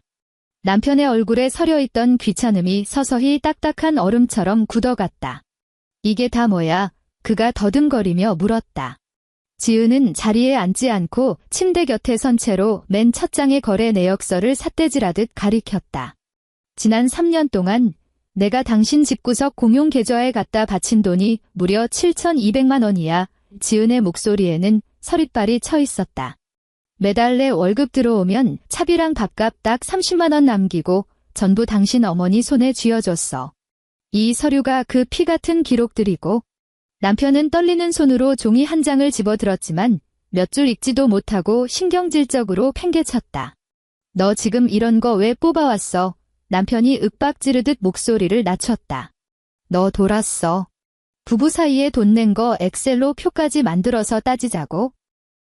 지은은 신우이가 올린 명품 가방 캡처 화면을 그의 코앞까지 들이밀었다. 이거 우리 은비 돌잔치 딱 일주일 전에 수연 아가씨가 올린 자랑글이야. 저 미니 캘리백, 중고로 아무리 후려쳐도 1,000만 원 언저리야. 지은은 숨도 쉬지 않고 몰아붙였다. 그리고 같은 날, 당신 양복 주머니에서 굴러나온 청담동 명품 백화점 주차권. 당신은 회사 근처에서 볼일 본 거라고 둘러댔지? 남편의 얼굴이 시뻘겋게 달아올랐다. 엄마가 하도 같이 가달라고 졸라서 딱 한 번 모셔다 드린 것뿐이야. 남편이 변명했다. 가방이 그렇게 비싼 줄은 나도 꿈에도 몰랐다고. 지은은 그의 알량한 변명을 끊지 않고 가만히 쳐다만 보았다. 남편의 기세가 한풀 꺾이더니 목소리가 기어 들어갔다. 우리 엄마가 그러셨어. 수연이 요새 스트레스도 엄청 받고 선자리에 나오는 남자 집안이 워낙 빵빵해서 기죽여서 내보내면 안 된다고. 그리고 솔직히 애 돌잔치 집에서 하나밖에서 하나, 애가 뭘 안다고 그래? 엄마가 아기를 품고 그런 건 아니잖아. 아기가 아니다. 지은이 그 단어를 차갑게 곱씹었다. 남편은 마치 동아줄이라도 잡은 양 다급하게 맞장구 쳤다. 그래. 엄마는 그냥 우리 집안 식구들 다 잘 살자고 그러신 거야? 지은아, 너도 알잖아. 우리 엄마 평생 나랑 수연이 둘만 보고 억척같이 살아오신 거, 그래서 돈 문제에 좀 예민하게 구시는 건데 내가 며느리로서 좀 이해해주면 안 돼? 수연이가 시집만 잘 가면 나중에 그 돈 다 갚는다고 했어. 지은은 마지막 서류 한 장을 꺼냈다. 펼치지도 않은 채 그저 침대 모서리에 올려두었다. 착각하지 마. 나 지금 당신하고 부부싸움 하거나 협상하러 온 거 아니야. 그녀가 못을 박았다. 통보하러 온 거지? 남편의 입술이 얼빠진 듯 벌어졌다. 지은의 목소리는 일말의 감정도 없이 건조했다. 오늘 이 시간부로 내 월급은 단 1원도 가족 계좌로 안 들어가. 내 딸 은비 키우는데 들어가는 돈도 내가 알아서 관리해. 그리고 당신 어머니가 빼돌린 내 1,000만 원, 정확히 3일 안에 내 계좌로 원상복구시켜. 남편이 눈을 부릅뜨며 소리쳤다. 너 진짜 돈 몇 푼 때문에 집안을 이 꼴로 만들어야 속이 시원하겠어? 지은은 결혼 후 처음으로 남편을 향해 비릿한 미소를 지어 보였다. 아주 짧고 지독하게 차가운 웃음이었다. 정우 씨, 넌 아직도 이게 고작 돈 문제로 보여? 남편이 미간을 구기며 반박하려 했지만 지은은 이미 서류들을 봉투 안에 거칠게 쓸어 담고 있었다. 오늘 저녁에 당신 어머니 앞으로 등기 우편이 하나 도착할 거야. 지은이 서늘하게 경고했다. 당신 어머니가 그 봉투를 뜯어보기 전에 당신이 내 편에 설 건지 아니면 저쪽 편에 설 건지 똑똑히 결정해둬. 무슨 우편물인데 그래? 남편이 다급하게 물었다. 지은은 대답조차 하지 않았다. 그녀는 묵직한 서류 봉투를 챙겨 들고 안방을 빠져나왔다. 문은 닫히지 않은 채 열려 있었고 남편은 서류 뭉치에 짓눌려 구겨진 침대 시트를 멍하니 내려다보며 한참을 망부석처럼 서 있었다. 그날 오후 5시 정각. 법무사 사무소에서 발송한 내용 증명 우편물이 시어머니의 주소지로 날아들었다. 수신인은 채무자 한영자. 하얀 종이 위엔 삭막한 고딕체로 찍힌 텍스트와 법무사의 붉은 인감도장만이 선명했다. 자질구레한 감정 호소나 으름장 따위는 단 한 줄도 없었다. 오직 명시된 기한 내에 1억 2천만 원의 연체 채무를 즉각 변제할 것, 불이행 시 법적 절차에 따라 강제 집행에 들어가겠다는 서늘한 경고뿐이었다. 지은이 법무사로부터 발송 완료 문자를 받은 곳은 동네 마트 앞이었다. 그녀는 휴대전화를 코트 주머니에 집어넣고는 한 손으로 유모차를 밀며 묵묵히 집으로 향했다. 유모차 안에 은비는 헝겊공을 작은 손으로 쥐고 흔들며 까르르 웃고 있었다. 그날 저녁, 지은은 늘 하던 대로 밥에 나물을 비벼내고 시어머니 입맛에 맞춰 끓인 된장찌개를 상에 올렸다. 외출해서 돌아온 시어머니는 콧노래까지 흥얼거리며 기분이 최고조에 달해 있었다. 외투를 훌렁 벗어 던지고 손을 씻으며 수다를 떨기 시작했다. 아유, 오늘 중매쟁이가 그러는데 남자 쪽 사돈어른 되실 분이 우리 수연이 사진을 보고 아주 쏙 마음에 들어 하신단다. 그 집안이 분당에 아파트가 2채나 되고 바깥 사돈은 퇴직 공무원이라 연금도 빵빵하다지 뭐니. 남편은 식탁 앞에 넋이 나간 표정으로 앉아 있었다. 얼굴은 하얗게 질려 있었고 젓가락을 쥔 손이 덜덜 떨려 반찬 하나 제대로 집지 못했다. 눈치 없는 시어머니가 아들의 기색을 살피며 물었다. 정우야, 너 어디 아프니? 낯빛이 왜 이리 흑빛이야? 남편이 움찔하며 지은의 눈치를 살폈다. 지은은 시어머니 앞으로 보글보글 끓는 된장찌개를 내려놓으며 무심하게 대꾸했다. 어머, 그거 참 잘된 일이네요. 시어머니는 식탁 밑에서 벌어지는 숨막히는 전쟁을 전혀 눈치채지 못한 채 신이 나서 말을 이어갔다. 네, 그래서 누누이 말하지 않았니? 기집애들은 첫째도 거칠해, 둘째도 거칠해라고. 우리 수연이가 그날 꾀죄죄하게 다 떨어진 가방 들고 나갔어 봐라. 그쪽에서 콧방귀나 끼었겠니? 지은아, 너도 이런 건 눈치껏 좀 배워라. 돈이란 건 원래 이렇게 결정적인 순간에 팍팍 써야 증가가 나오는 법이다. 지은은 숟가락으로 밥을 떠 호호 불어 식힌 다음 은비의 작은 입에 쏙 넣어주었다. 네, 어머니 말씀이 맞아요. 그녀가 나직하게 중얼거렸다. 돈은 돈줄을 쥐고 있는 사람이 결정적인 순간에 쓰는 거죠. 그 순간 쨍그랑 남편의 젓가락이 식탁 위로 나뒹굴었다. 시어머니가 눈썹을 치켜뜨며 아들을 쏘아보았다. 너 오늘 대체 왜 이래? 혼 빠진 놈처럼. 남편은 허리를 숙여 바닥에 떨어진 젓가락을 주우며 앓는 소리를 냈다. 아무것도 아니에요. 그날 밤 지은은 은비를 꼭 끌어안고 침대에 누웠다. 휴대전화는 무음으로 바꾼 뒤 액정을 바닥으로 향하게 하여 침대 협탁 위에 엎어두었다. 잠결에 뒤척이던 은비의 작은 발이 그녀의 배를 툭 찼다. 지은은 이불을 끌어당겨 아이의 턱 밑까지 꼼꼼하게 덮어주었다. 거실에서는 시어머니가 아직도 시누이와 통화하며 명품 가방이니 시댁의 재력이니 하며 낄낄거리는 소리가 들려왔다. 남편은 끝내 안방문을 열지 못하고 거실 소파에 웅크려 잠을 청했다. 깊은 새벽, 집안은 쥐 죽은 듯 고요했다. 지은이 잠깐 선잠에서 깼을 때 남편이 뒤척이며 소파 가죽이 비벼지는 기분 나쁜 소리만이 어둠 속을 부유했다. 그녀는 나가지 않았다. 이튿날 아침 6시 13분. 지은의 휴대전화가 미친 듯이 진동하기 시작했다. 첫 번째 전화. 지은은 무시했다. 그녀는 주방에서 포트에 물을 끓이고 있었다. 아직 동이 트지 않아 집안은 어둑했고 밥솥에 붉은 보온 램프만이 유일한 불빛이었다. 식탁 위에서 휴대전화가 발작하듯 떨리며 덤원이라는 2글자를 토해냈다. 진동이 멈춘 지 5초도 지나지 않아 다시 울리기 시작했다. 2번째, 3번째, 그리고 7번째. 지은은 포트에 물을 젖병에 붓고 손등에 떨어뜨려 온도를 맞췄다. 휴대전화는 식탁을 부숴버릴 듯이 진동하고 있었다. 거실 소파에서 자고 있던 남편이 부스스 몸을 일으켰다. 까치집을 한 머리에 목소리는 바짝 쉬어 있었다. 아침부터 대체 누구야? 지은은 대꾸조차 하지 않았다. 분유 스푼을 깎아내어 젖병에 털어넣었다. 15번째 부재중 전화가 찍힐 무렵 마침내 카카오톡 메시지가 폭포수처럼 쏟아지기 시작했다. 문자 알림음이 쉴 새 없이 울려 퍼졌다. 지은아, 제발 전화 좀 받아라. 그 서류 대체 뭐냐? 우체부가 이상한 걸 갖다 줬다. 내가 뭔가 단단히 오해한 모양인데 당장 정우 바꿔라. 내 정우랑 얘기해야겠다. 그제야 발신자를 확인한 남편의 얼굴에서 핏기가 싹 가셨다. 그가 황급히 손을 뻗어 지은의 휴대전화를 낚아채려 했지만 지은이 한 발 앞서 휴대전화를 쥐고 앞치마 주머니에 쏙 집어넣었다. 전화 좀 받아봐. 남편이 식탁을 짚으며 일어섰다.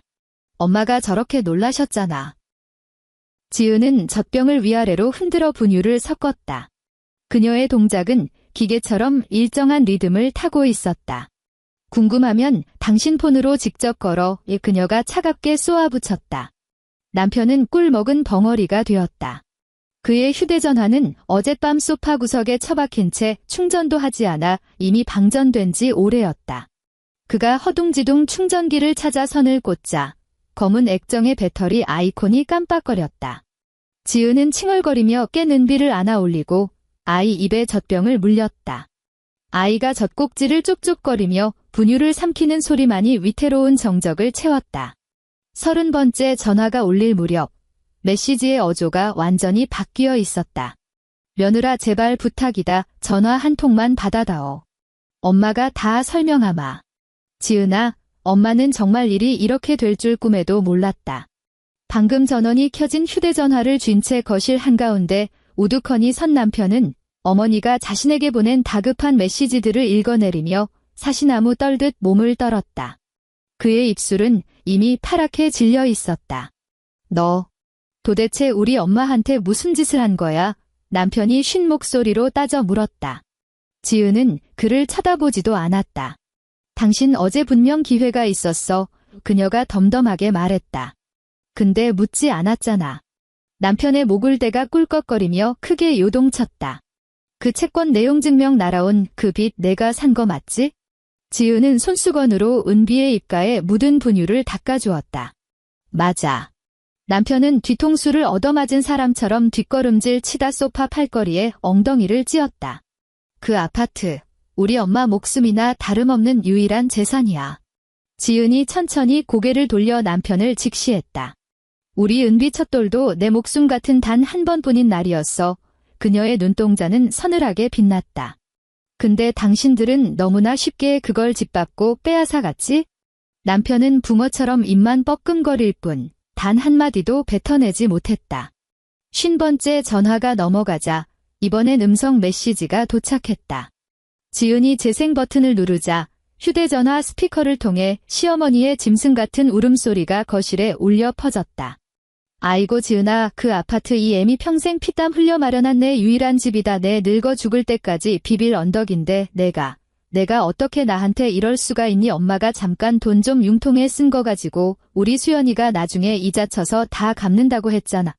시어머니의 오열이 빈 거실 벽을 타고 징그럽게 메아리 쳤다.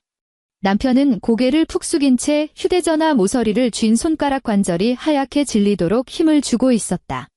지은은 다 먹은 젖병을 내려놓고 은비를 바닥 매트 위에 앉혔다.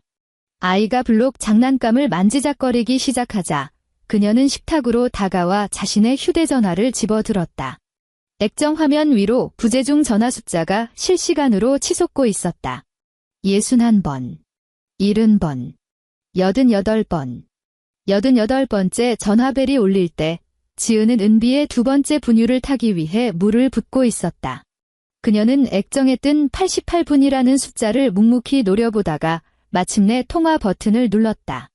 전화가 연결되자마자 숨 넘어가는 듯한 거친 호흡 소리가 들리더니 이내 시어머니의 목소리가 터져나왔다.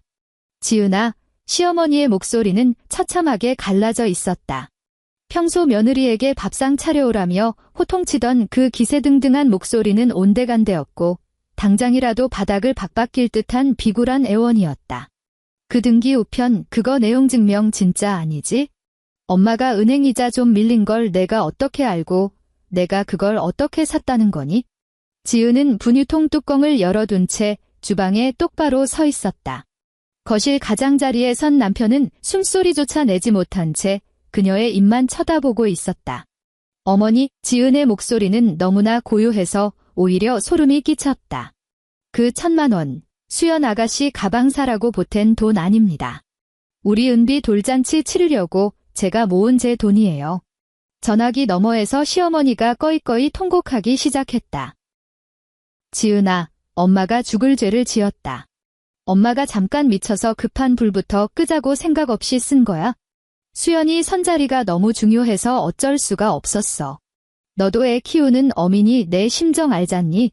제발 그 서류, 그 무서운 서류 좀 취하해다오. 엄마가 어떻게든 돈 마련해서 갚을 테니까 제발.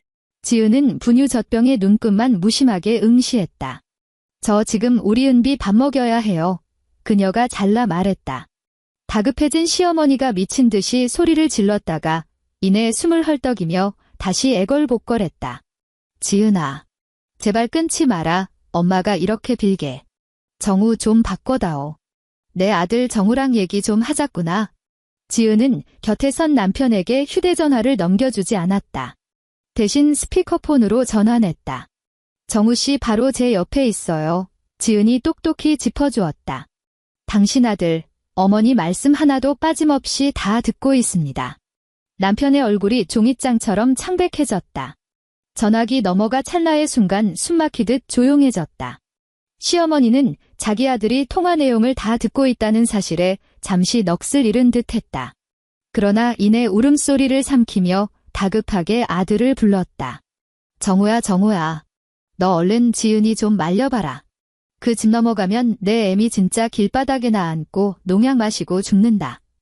엄마 죽는 꼴 보고 싶어서 이러니. 남편이 엉거주춤 앞으로 다가서며 휴대전화를 넘겨받으려 손을 뻗었다. 하지만 지은은 스피커폰을 꺼버리고 다시 휴대전화를 자기 귀에 바짝 가져다 댔다. 어머니, 제가 나중에 따로 뵐 시간 내드릴게요. 지금은 곤란합니다. 그녀는 미련 없이 종료 버튼을 눌렀다. 주방에는 젖병 안에서 분유가 찰랑거리는 소리만이 맴돌았다.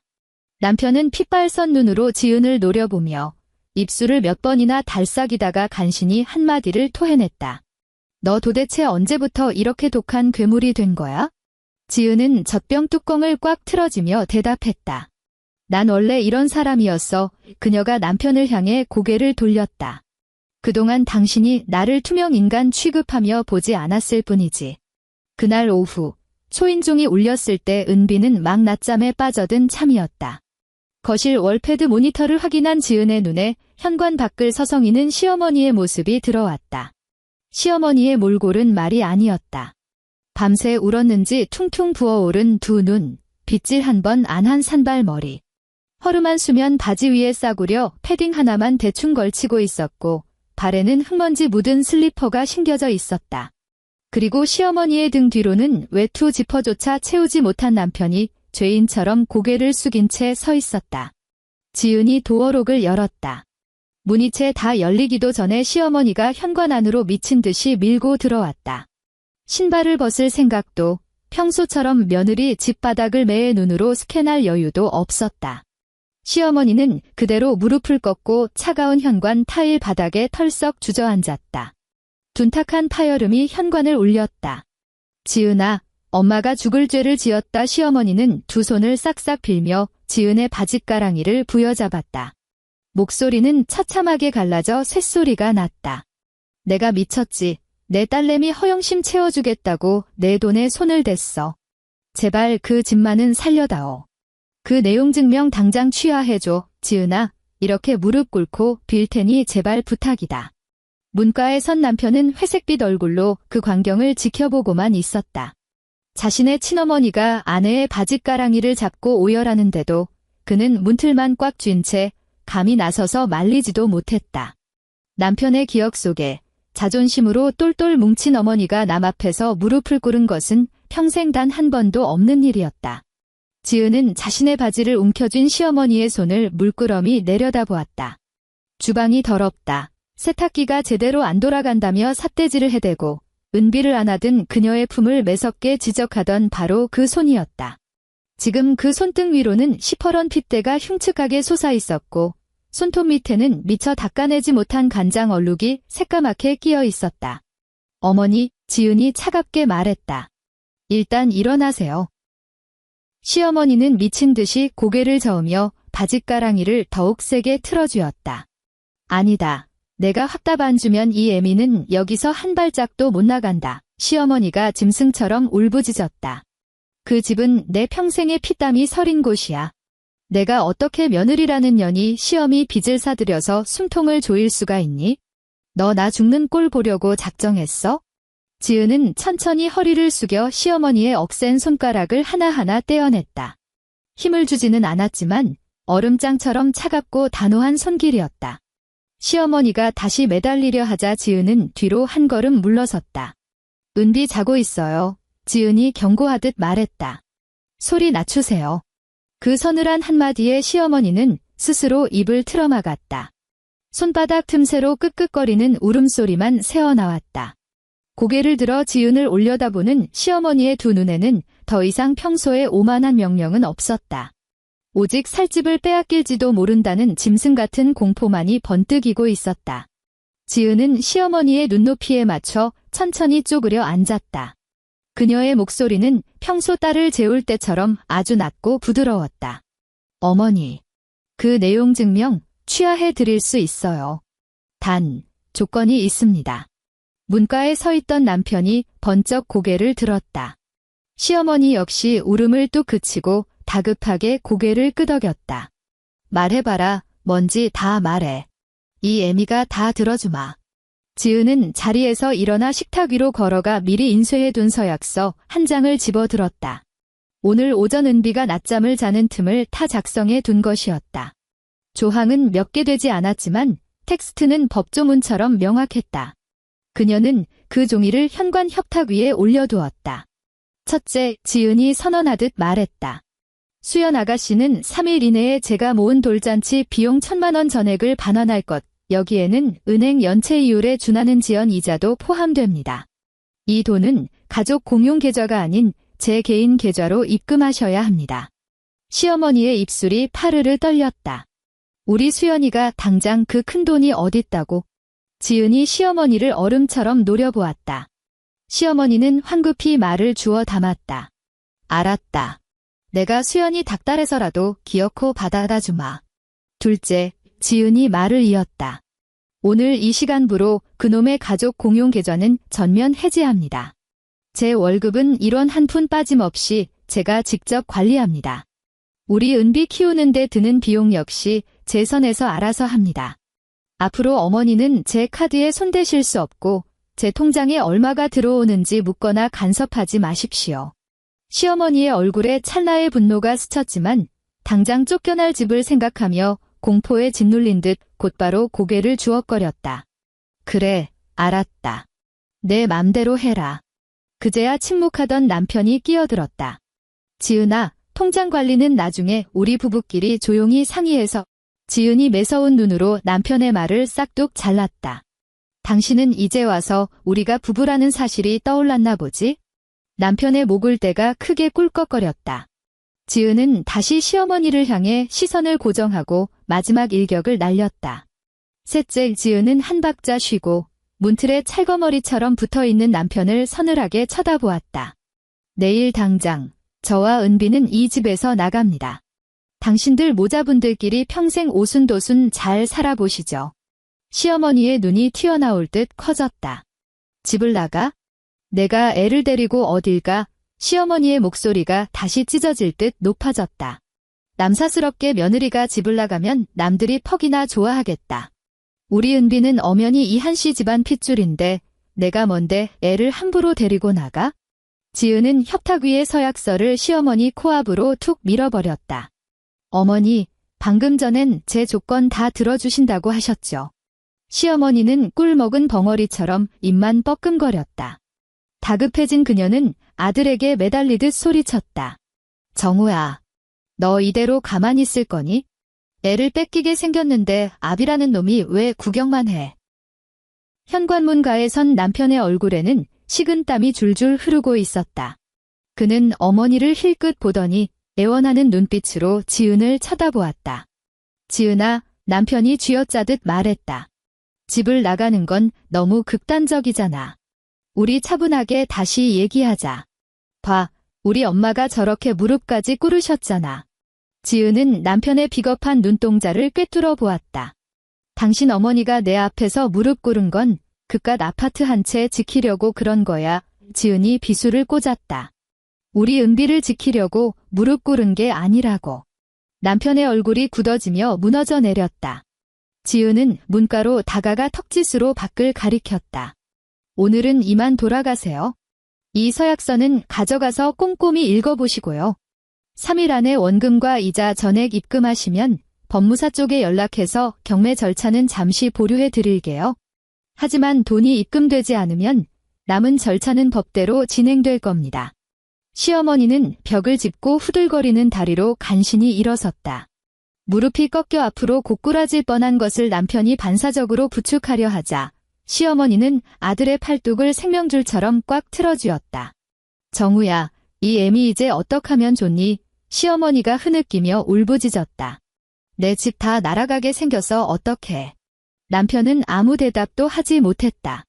그는 넋이 나간 어머니를 부축해 문 밖으로 나서다 마지막으로 지은을 뒤돌아보았다. 지은은 차가운 현관 타일 위에 우두커니 서 있었고 그녀의 등 뒤로 반쯤 열린 아기방 문틈 사이로 잠에서 깨는 비의 옹알이 소리가 새어나왔다. 지은이 문을 닫으려는 찰나 남편이 기어들어가는 목소리로 물었다. 나 오늘 집에 들어가도 돼? 마치 잘못을 저지르고 쫓겨난 어린애가 눈치를 보듯 한없이 초라한 목소리였다. 지은은 눈길 한 번 주지 않았다. 오늘은 당신 어머니 곁에 당신이 필요하실 텐데. 그녀는 가차없이 문을 닫아버렸다. 도어록의 묵직한 잠금쇠가 철컥 하고 떨어지는 소리가 복도를 차갑게 울렸다. 지은은 현관에 몇 초간 서 있다가 뒤돌아 방으로 들어갔다. 낮잠에서 깨는 비가 침대 위에 앉아 눈을 비비고 있었다. 지은이 다가가 아이를 번쩍 안아 올리자 아이의 따뜻한 뺨이 지은의 어깨에 기대어 왔다. 뜨뜻한 체온이 그녀의 차가운 목덜미를 녹여주었다. 그녀는 더 이상 닫힌 현관문 쪽을 뒤돌아보지 않았다. 3일 후 시누이의 자랑거리였던 그 미니 캘리백은 중고 거래 플랫폼 매물로 올라왔다. 얼마나 마음이 급했는지 사진 배경은 시누이 방의 너저분한 침대 시트 위였고 가방은 찌그러진 흰 베개 위에 덜렁 올려져 있었다. 구석에는 미처 치우지 못한 에르메스 주황색 리본이 널브러져 있었다. 가격은 780만 원이 초급매라는 굵은 글씨와 함께 상품 설명란에는 개인 사정상 급하게 눈물을 머금고 처분합니다. 거의 새 상품이라는 구차한 문구가 적혀 있었다. 지은이 직접 찾아본 것은 아니었다. 강 대리가 링크를 캡처해서 카톡으로 보내주며 짧게 메시지를 남겼다. 내 시누이 가방, 이거 맞지? 지은은 캡처 화면을 한번 쓱 훑어보고는 증거자료 폴더에 저장해버렸다. 그날 오전, 그녀는 이삿짐 센터와 스케줄을 조율하고 있었다. 식탁 위에는 마포구의 구한방 2개짜리 아파트 전세 계약서, 복사본이 놓여 있었다. 창문 너머로 쏟아지는 눈부신 햇살이 계약서 위로 부서져 내렸다. 이 보증금은 시댁에서 한 푼도 보태준 것이 아니었다. 지난 3년간 시어머니의 눈을 피해 그녀가 몰래 딴 주머니를 차며 악착같이 모아둔 비상금이었다. 큰 돈은 아니었지만 당장 그녀와 딸 은비가 바닥부터 다시 시작하기엔 충분한 액수였다. 한편 시누이 쪽은 완전히 쑥대밭이 되었다. 자랑하듯 올린 중고 거래 글을 중매쟁이가 혹은 남자 쪽 친척 누군가가 보았는지 하필이면 다음 주 상견례가 잡혀있던 선자리에서 일방적으로 파혼 통보가 날아왔다. 중매쟁이는 이에 바른 척 말을 빙빙 돌렸지만 결론은 하나였다. 남자 쪽 어머니가 돈 씀씀이나 가치관이 영 안 맞는 것 같다며 노발대발했다는 것이다. 시어머니가 그 끔찍한 전화를 받은 건 속이 타들어가는 아들을 위해 주방에서 라면 물을 끓이고 있을 때였다. 냄비에 물이 부글부글 끓어 넘치는데도 시어머니는 넋을 놓고 서서 라면 스프 뜯을 생각조차 하지 못했다. 전화기 너머로 시누이의 악을 쓰는 울음소리가 터져나왔다.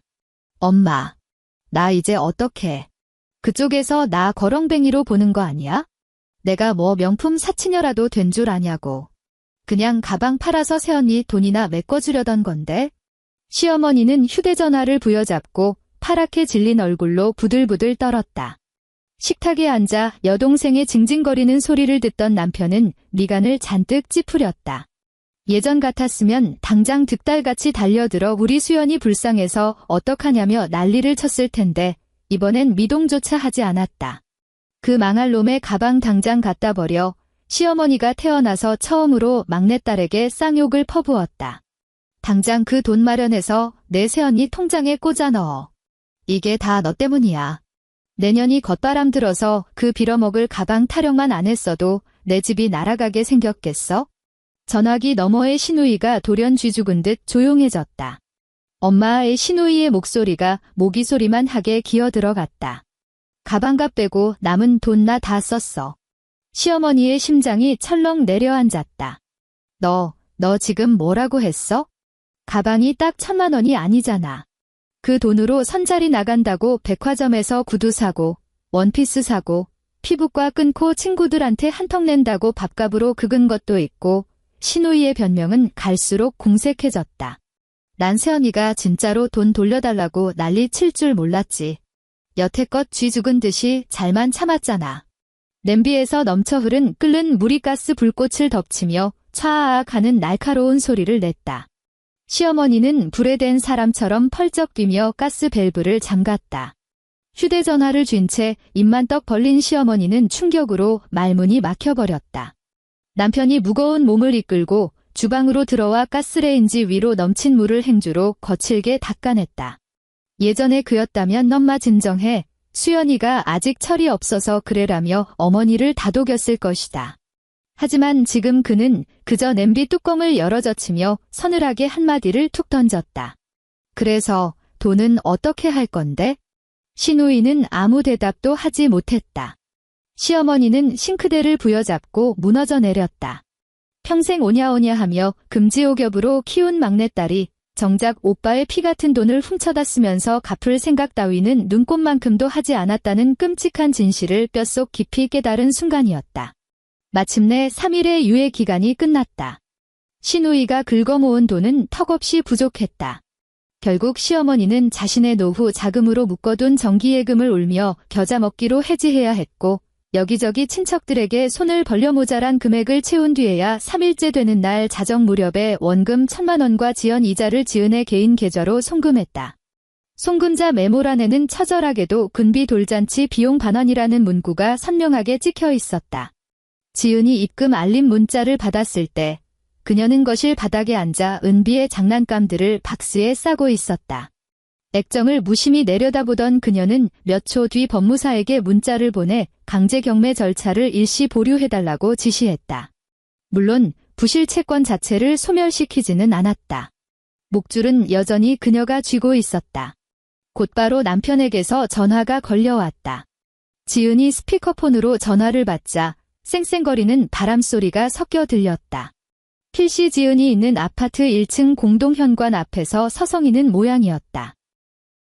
돈 다 보냈어. 남편의 목소리에는 피로가 덕지덕지 묻어 있었다. 이제 화 좀 풀고 집으로 돌아오면 안 될까?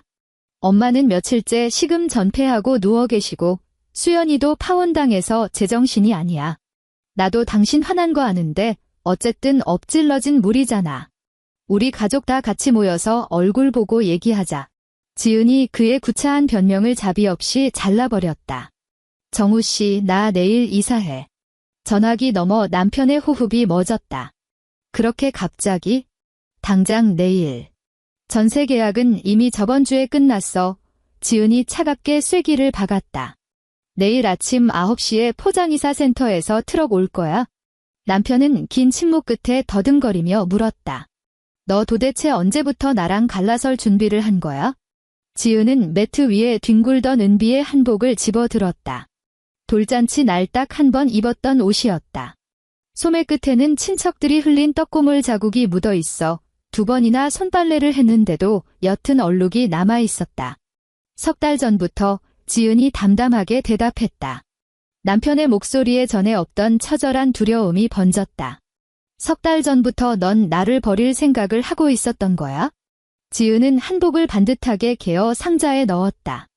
3달 전, 나는 당신이 과연 단 한 번이라도 내 편에 서줄 사람인지 시험해보고 싶었어. 그녀가 속삭이듯 말했다. 전화기 너머는 죽은 듯이 고요해졌다. 다음 날 아침, 아파트 단지 주차장에 대형 포장이사 트럭이 멈춰섰다. 날씨는 쾌청했지만 바람은 살을 애듯 매서웠다. 이삿짐 센터 직원들이 쉴 새 없이 엘리베이터를 오르내리며 청테이프가 둘러진 종이 상자들을 실어 날랐다. 지은은 은비를 안고 트럭 곁에 물끄러미 서 있었다. 털모자를 쓴 은비는 태어나 처음 보는 커다란 트럭과 짐짝들이 신기한지 눈을 동그랗게 뜨고 쳐다보고 있었다. 남편이 나타났다. 늘 차려입던 말끔한 정장 차림이 아니라 보풀이인 회색 트레이닝복에 며칠 깎지 않은 덥수룩한 수염. 눈 밑에는 짙은 다크서클이 내려앉아 있었다. 그는 지은 앞에 우두커니 서서 짐을 바라보더니 말없이 다가가 커다란 박스 하나를 번쩍 들어 올렸다. 그거 무거워. 지은이 무심히 말했다. 안에 내 책 다 들어있어. 남편은 아무 대답 없이 이를 악물고 박스를 들어 올려 트럭 적재함에 밀어 넣었다. 그러고는 돌아서서 다음 짐을 날랐다. 오전 내내 그는 마치 주인에게 흠씬 두들겨 맞고 쫓겨난 개처럼 입을 꾹 다문 채 짐만 날랐다. 시어머니는 코빼기도 보이지 않았다. 시누이 역시 마찬가지였다. 어느덧 이삿짐이 다 실리고 은비의 장난감이 가득 담긴 작은 종이 박스 하나만 덩그러니 남았다. 지은이 허리를 굽혀 은비가 제일 아끼는 토끼 모양 헝겊공을 그 안에 마저 집어넣었다. 은비가 공을 뺏기는 줄 알고 손을 뻗으며 칭얼대자 지은은 다시 꺼내어 아이 손에 쥐어주었다. 그녀의 등 뒤에 서 있던 남편이 마침내 무거운 입을 열었다. 지은아, 그의 목소리는 물기를 잔뜩 머금고 있었다. 나한테 진짜 딱 한 번만 더 기회를 주면 안 될까? 지은은 박스 뚜껑을 닫고 박스 테이프를 쭉 잡아당겨 붙였다. 테이프 찢어지는 날카로운 소리가 겨울 공기를 찢었다. 당신한텐 88번의 기회가 있었어. 그녀가 대못을 박았다. 남편의 어깨가 흠칫 떨렸다. 지은은 자리에서 일어나 가벼운 장난감 박스를 트럭 적재함 끄트머리에 올려놓았다. 당신 어머니가 내 전화기에 불이 나도록 88통의 전화를 걸며 발악할 때 당신은 뭘 하고 있었지? 그녀가 돌아서서 남편의 퀭한 두 눈을 똑바로 응시했다. 소파에 처박혀서 코 골며 자고 있었잖아. 남편의 입술이 파르르 떨렸다. 내가 그 전날 야근하느라 너무 피곤해서 변명을 늘어놓던 그는 스스로도 그 말이 얼마나 쓰레기 같은지 깨달았는지 목소리가 기어 들어갔다. 일이 이렇게까지 파국으로 치달을 줄은 진짜 몰랐어. 지은은 적재함 안쪽으로 박스를 힘껏 밀어넣었다. 당신은 평생을 모르는 척 살았어. 그녀가 얼음장 같은 목소리로 선고했다. 우리 은비가 울며 보챌 때도 당신은 몰랐고 내 피 같은 월급이 수연 아가씨 가방값으로 술술 빠져나갈 때도 몰랐어. 당신 어머니 모시고 그 비싼 청담동 백화점 주차장을 빠져나올 때도 당신은 끝까지 몰랐다고 잡아댔지? 정우씨 은한 이제 당신의 그 비겁한 몰랐다는 변명 구덩이 속에 나와 내 딸을 처박아 둘 수 없어. 남편은 고개를 푹 숙인 채 양팔을 힘없이 늘어뜨렸다. 그럼 이혼은 그가 간신히 단어를 뱉어냈다. 변호사가 협의 이혼 서류 다 준비해뒀어. 지은이 잘라 말했다. 양육비랑 재산 분할 문제는 내 변호사 통해서 얘기해. 은비 얼굴이 보고 싶으면 법적으로 정해진 면접 교섭일에만 미리 연락하고 와. 당신 어머니 핑계대면서 꼼수 부릴 생각은 꿈에도 하지 마. 남편이 붉게 충혈된 눈으로 지은을 올려다보았다. 엄마가 절대 이혼 도장 안 찍어줄 텐데. 지은은 옅은 미소를 지어 보였다. 일말의 분노조차 남아있지 않은 철저한 무관심이었다. 그건 이제 당신이 당신 어머니랑 알아서 해결해야 할 집안 문제지. 포장이사 직원이 적재함 철문을 쾅 하고 닫으며 빗장을 걸어 잠갔다. 지은이 은비를 안고 트럭 조수석에 올라타려는 순간 남편이 불쑥 손을 뻗어 은비의 뺨을 쓰다듬으려 했다. 깜짝 놀란 은비가 낯선 아저씨를 보듯 지은의 품으로 확 파고들었다. 아이는 울지 않았지만 엄마의 코트깃을 으스러져라 꽉 틀어쥐고 있었다. 허공에 뻘쭘하게 멈춰있던 남편의 거친 손은 천천히, 아주 천천히 밑으로 떨어졌다. 마포구의 새로 구한 아파트는 한적한 언덕길 중턱에 자리 잡고 있었다.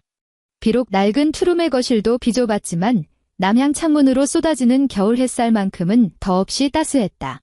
도어록 비밀번호는 지은이 그녀와 은비의 생일을 조합해 직접 설정했다.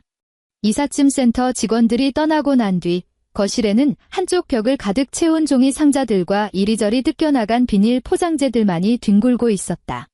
은비는 거실 한가운데 깔아둔 매트 위에 폭 앉아 토끼 헝겊공으로 박스를 통통 두드리며 박장대소하고 있었다.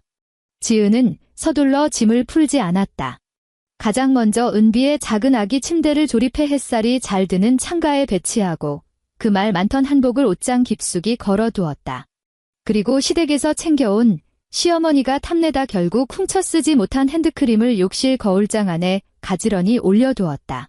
그날 밤 은비가 새근새근 잠든 뒤 지은은 거실 바닥에 앉아 묵직한 서류 봉투를 열었다. 변호사가 보내온 깔끔한 협의 이혼계약서 초안, 강 대리가 챙겨준 부실 채권 관련 내용 증명 및 경매 절차 안내문, 그리고 지난 3년간 일원 단위까지 기록해둔 엑셀 장부. 그녀는 그것들을 종류별로 분류해 파일에 꽂고 정갈한 글씨로 라벨을 붙였다. 탁자 위 휴대전화 화면이 번쩍이며 남편의 메시지가 도착했다. 엄마가 은비 얼굴 언제 집에 데려와서 보여줄 거냐고 불같이 화를 내셔. 지은은 메시지를 무심히 내려다보다가 한참 뒤에 답장을 눌렀다. 변호사가 정해준 면접 교섭일에만 가능해. 몇 초 지나지 않아 곧바로 남편의 문자가 날아왔다. 엄마가 자긴 친할머니인데 무슨 법 타령이냐고 난리셔. 지은은 휴대전화를 매트 위에 뒤집어 놓고 곧장 답장하지 않았다.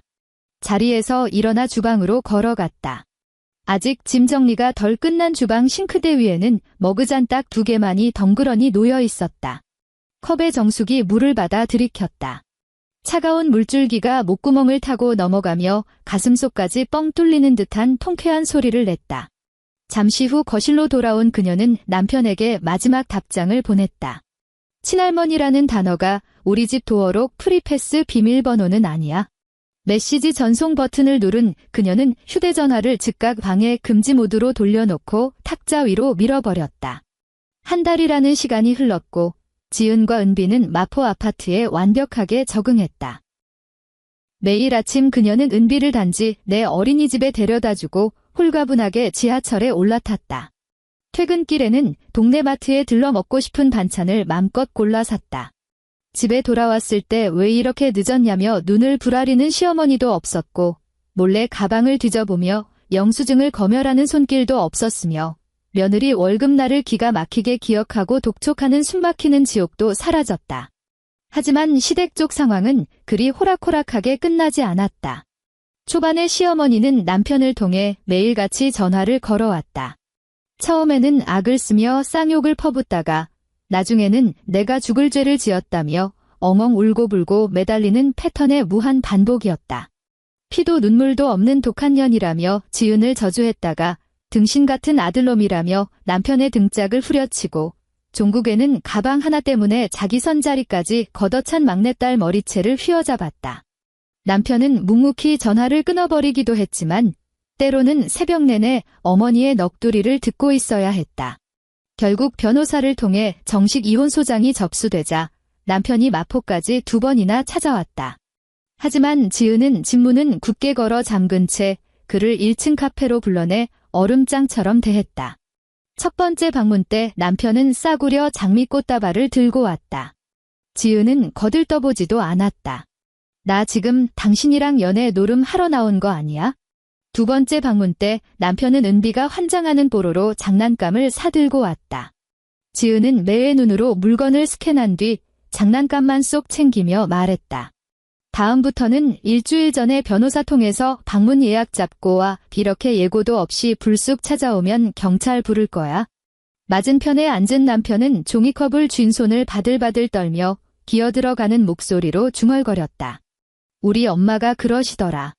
너 이제 피 한 방울 안 섞인 남보다 더 지독한 남 같다고. 지은이 그를 향해 차갑게 비웃었다. 당신 어머니한테 똑똑히 전해.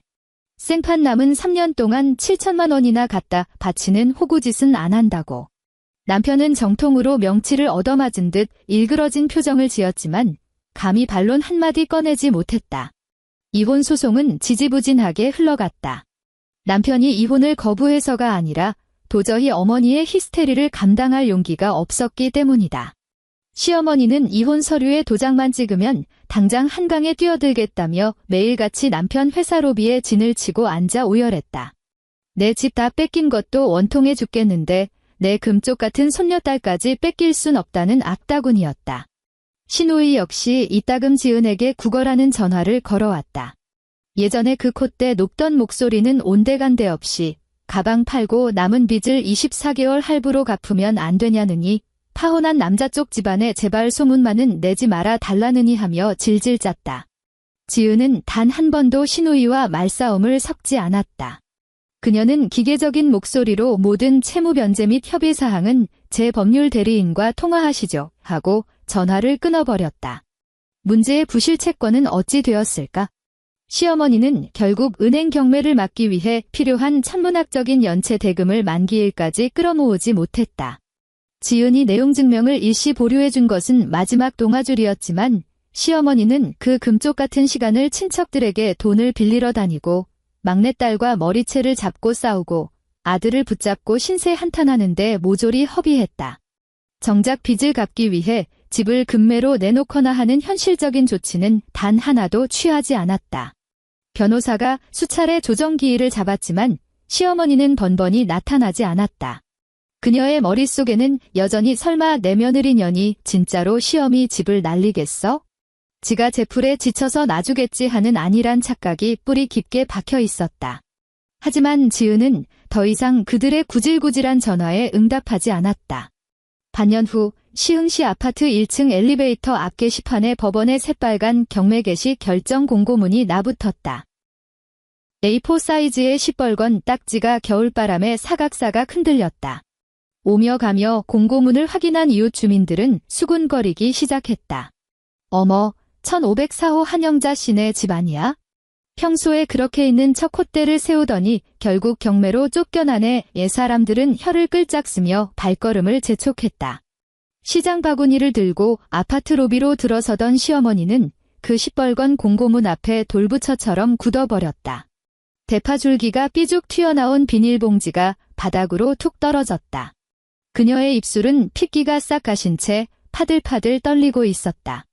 뒤에서 이웃 여자가 아이고, 영자 언니 하고 불렀지만 그녀는 고개조차 돌리지 못했다.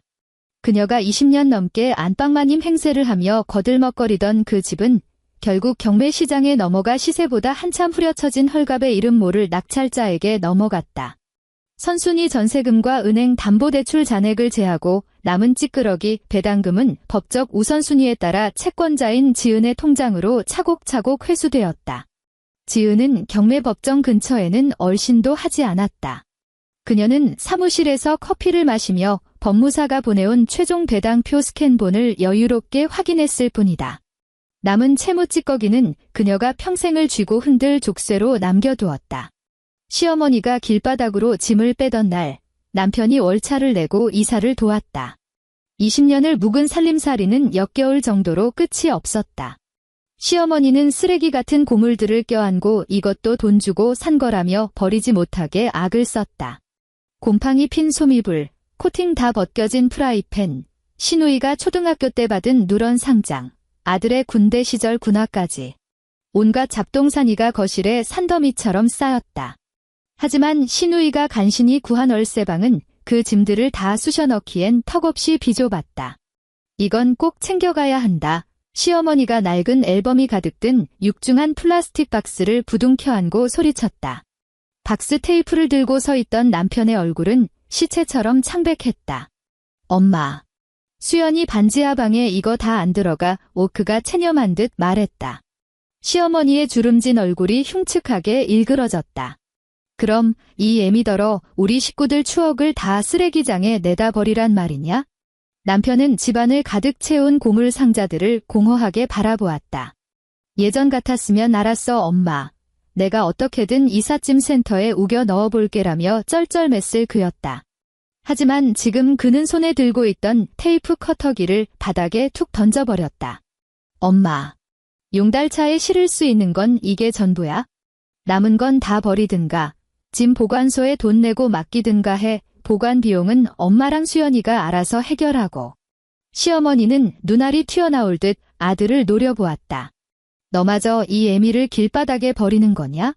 남편은 묵묵히 짐 박스 하나를 어깨에 짊어졌다. 방구석이 좁아서 못 들어간다고 말씀드렸잖아. 그는 뒤도 돌아보지 않고 짐을 싣기 위해 나갔다. 시누이가 구한 도피처는 고시원들이 밀집한 골목 후미진 곳에 자리한 반지하 월세방이었다.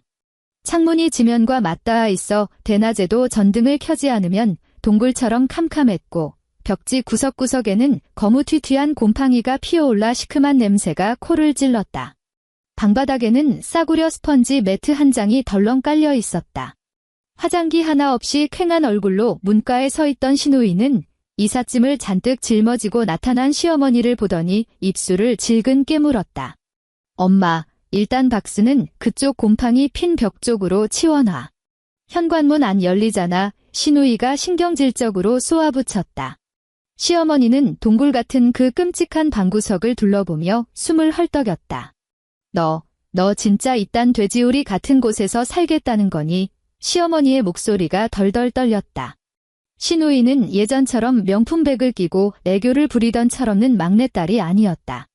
그녀는 더러운 박스 하나를 발로 툭 차며 싸늘하게 뱉어냈다.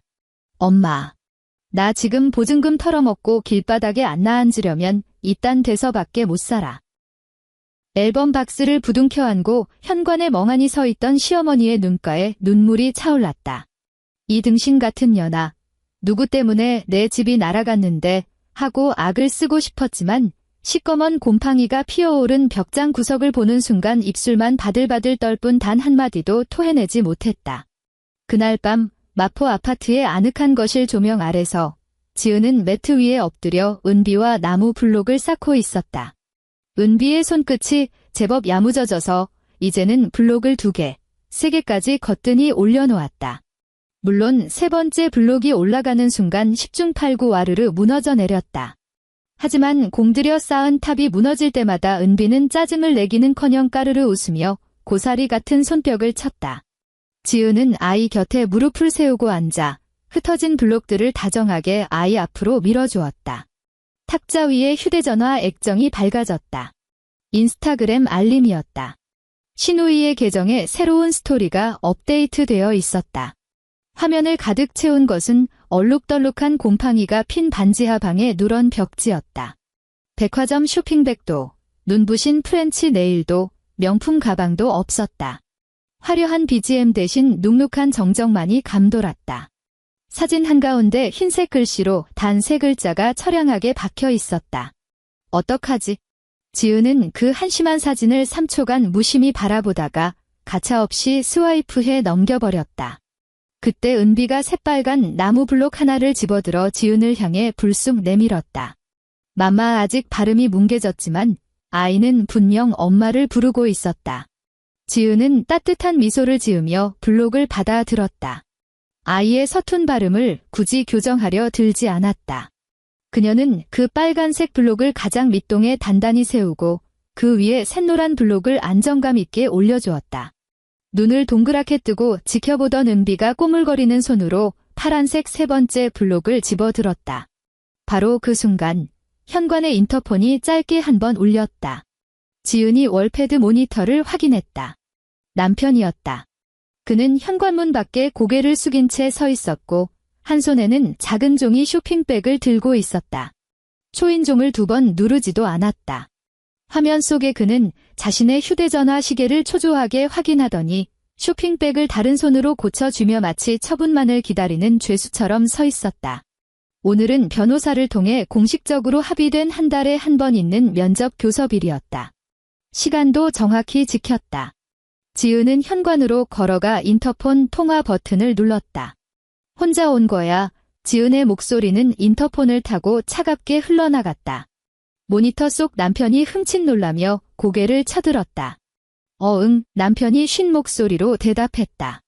엄마는 안 모시고 왔어. 수연이도 떼어놓고 왔고.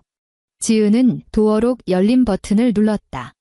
철컥 소리와 함께 문이 열리고 남편이 조심스럽게 현관으로 들어섰다. 예전 같았으면 흙발로 성큼성큼 거실까지 돌진했을 그가 현관문 턱 앞에서 신발 코끝을 멈추고 쭈뼛거렸다. 그는 마치 타인의 영역에 침범하는 야생동물처럼 지은의 눈치를 살폈다. 나 들어가도 돼. 그가 기어들어가는 목소리로 허락을 구했다. 지은은 그를 곁눈질로 한번 훑어보더니 몸을 옆으로 비켜주었다. 거기 손님용 슬리퍼로 갈아 신고 들어와 그녀가 지시했다. 은비는 거실 매트 위에 있어? 남편은 얌전하게 고개를 끄덕이더니 구두를 벗고 회색 슬리퍼를 꿰어 신었다. 손에 쥐고 있던 종이 쇼핑백을 감히 지은에게 건네지도 못하고 신발장 위에 조심스레 올려두었다. 그리고는 거실로 가기 전 가장 먼저 욕실로 들어가 비누로 꼼꼼하게 손부터 씻었다. 욕실에서 물소리가 들려오는 동안 지은은 거실 구석에 팔짱을 끼고 서서 은비가 기어이 세 번째 블록을 삐딱하게 올려놓았다가 탑을 무너뜨리는 광경을 지켜보았다. 탑이 무너지자 은비가 뒤로 발라당 누우며 까르르 웃어젖혔다. 물기를 닦고 나온 남편은 매트 가장자리에 쭈그리고 앉았다. 예전처럼 다짜고짜 아이를 번쩍 안아 올리려 들지 않았다. 은비야, 남편이 세상에서 가장 조심스러운 목소리로 아이를 불렀다. 아빠 왔어. 은비는 남편을 멀뚱멀뚱 쳐다보다가 양손에 블록을 꽉 쥔 채 지은의 다리 옆으로 엉금엉금 기어갔다. 남편은 무릎 위에 올려둔 두 손을 꽉 쥐었지만 억지로 아이를 끌어당기려 하지 않았다. 대신 현관에서 가져온 쇼핑백 안에서 폭신한 헝겊책 한 권을 꺼내어 매트 끝자락에 조심스레 밀어놓았다. 내가 서점에서 이거 사왔는데 남편이 지은의 허락을 구하듯 쳐다보며 물었다. 은비 줘도 될까? 지은은 다가가 책을 집어들어 유해한 재질은 없는지, 날카로운 부분은 없는지 철저하게 검수한 뒤에야 은비의 손에 쥐어주었다. 은비는 헝겊책 표지에 달린 입체적인 토끼 귀를 만지작거리며 단숨에 푹 빠져들었다. 남편은 아이에게서 팔 하나쯤 떨어진 거리를 유지한 채 바닥에 엎드려 조심스럽게 책장을 넘겨주었다. 비닐이 바스락거리는 촉감책 페이지를 넘기자 은비가 신기한지 손바닥으로 꾹 누르며 남편을 올려다보았다. 남편의 입가에 아주 희미하고 애틋한 미소가 번졌다. 하지만 그는 끝내 두 팔을 벌려 아이를 껴안으려 욕심부리지 않았다. 지은은 소파에 비스듬히 앉아 그 낯선 부녀의 모습을 몇 분간 지켜보다가 조용히 주방으로 향했다. 정수기에서 찬물 두 잔을 받아 거실로 돌아왔다. 한 잔은 자신이 마시고 나머지 한 잔은 남편이 앉은 자리 근처의 미니 탁자 위에 올려두었다. 아이가 치다가 쏟지 않을 만큼 안전한 거리였다. 물잔을 발견한 남편이 고개를 숙이며 작게 고마워 하고 속삭였다. 과거 시어머니의 낡은 아파트에서 식탁의 상석은 영원히 시어머니의 차지였고 남편은 늘 그 옆에 찰싹 붙어 앉아 있었다. 지은은 언제나 그들의 밥을 푸고 국을 나르고 허겁지겁 빈 그릇을 치우느라 온종일 서성여야만 했다. 하지만 지금 이 비좁은 마포 아파트 거실의 중심은 오롯이 매트 위의 은비였고 남편은 철저히 가장자리에 머물러 있었다. 헝겊책 놀이가 시들해지자 은비는 다시 나무 블록으로 기어갔다. 이번엔 은비가 새빨간 블록 하나를 집어들어 남편을 향해 불쑥 내밀었다. 남편은 순간 숨을 들이마시며 얼어붙었다. 그는 경건한 의식을 치르듯 두 손으로 조심스럽게 그 작은 나무 토막을 받아 들었다. 이거 여기 바닥에 놓을까? 남편이 눈을 맞추며 물었다. 아직 말을 못하는 은비는 그저 짤막한 팔을 뻗어 매트 바닥을 팡팡 칠 뿐이었다. 남편은 빨간 블록을 가장 밑바탕에 단단히 내려놓았다. 그러고는 은비가 건네는 노란색 블록을 받아 그 위에 포겠다. 마치 유리구슬을 다루듯 조심스럽고 느린 동작이었다. 드디어 마의 3층. 은비가 파란색 블록을 쥐고 직접 올려놓으려 다가갔다. 아니나 다를까 작은 손이 빗나가며 파란 블록이 아슬아슬하게 모서리에 걸쳤다. 금방이라도 무너질 듯 위태로웠다. 남편이 반사적으로 손을 뻗어 탑을 쓰러지지 않게 붙잡아주려 했다. 하지만 허공으로 뻗던 그의 손이 돌연 허공에서 멈칫하더니 고개를 돌려 지은의 눈치를 살폈다. 지은은 팔짱을 낀 채 차가운 침묵으로 그를 쳐다보고 있었다. 단 한마디의 제지도 없었지만 그 시선만으로도 충분했다. 남편은 스스로 뻗었던 손을 천천히 거두어들였다. 그의 손이 닿지 않은 작고 위태로운 블록탑은 스스로 몇 번 좌우로 크게 흔들리더니 기적적으로 균형을 잡고 우뚝 섰다. 무너지지 않았다. 은비는 눈을 동그랗게 뜨고 신기한 듯 탑을 쳐다보더니 이내 세상을 다 가진 듯 까르르 웃음을 터뜨렸다. 남편의 입술 사이로 안도의 한숨과 함께 씁쓸한 웃음이 새어나왔다. 지은은 자리에서 일어나 현관 협탁 위에 올려두었던 변호사가 등기로 보내온 최종 합의 서류 봉투를 집어들고 돌아왔다. 그녀는 서류를 미니 탁자 반대편에 무심하게 던져놓았다. 은비 낮잠 잘 시간 되면 그때 이 서류마저 정리해 그녀가 사무적으로 말했다. 탁자 위에 두툼한 서류 봉투를 마주한 남편의 얼굴에서 미소가 싹 가셨다. 하지만 그는 예전처럼 도망치거나 변명하려 들지 않았다. 알았어, 그가 체념한 듯 대답했다. 그 사이 은비는 또 다른 초록색 블록 하나를 쥐고 지은의 손바닥 위로 툭 떨어뜨렸다. 지은은 블록을 받아 들고 완성된 탑 옆에 덩그러니 내려놓았다. 굳이 무리해서 4층으로 쌓아 올리지 않았다.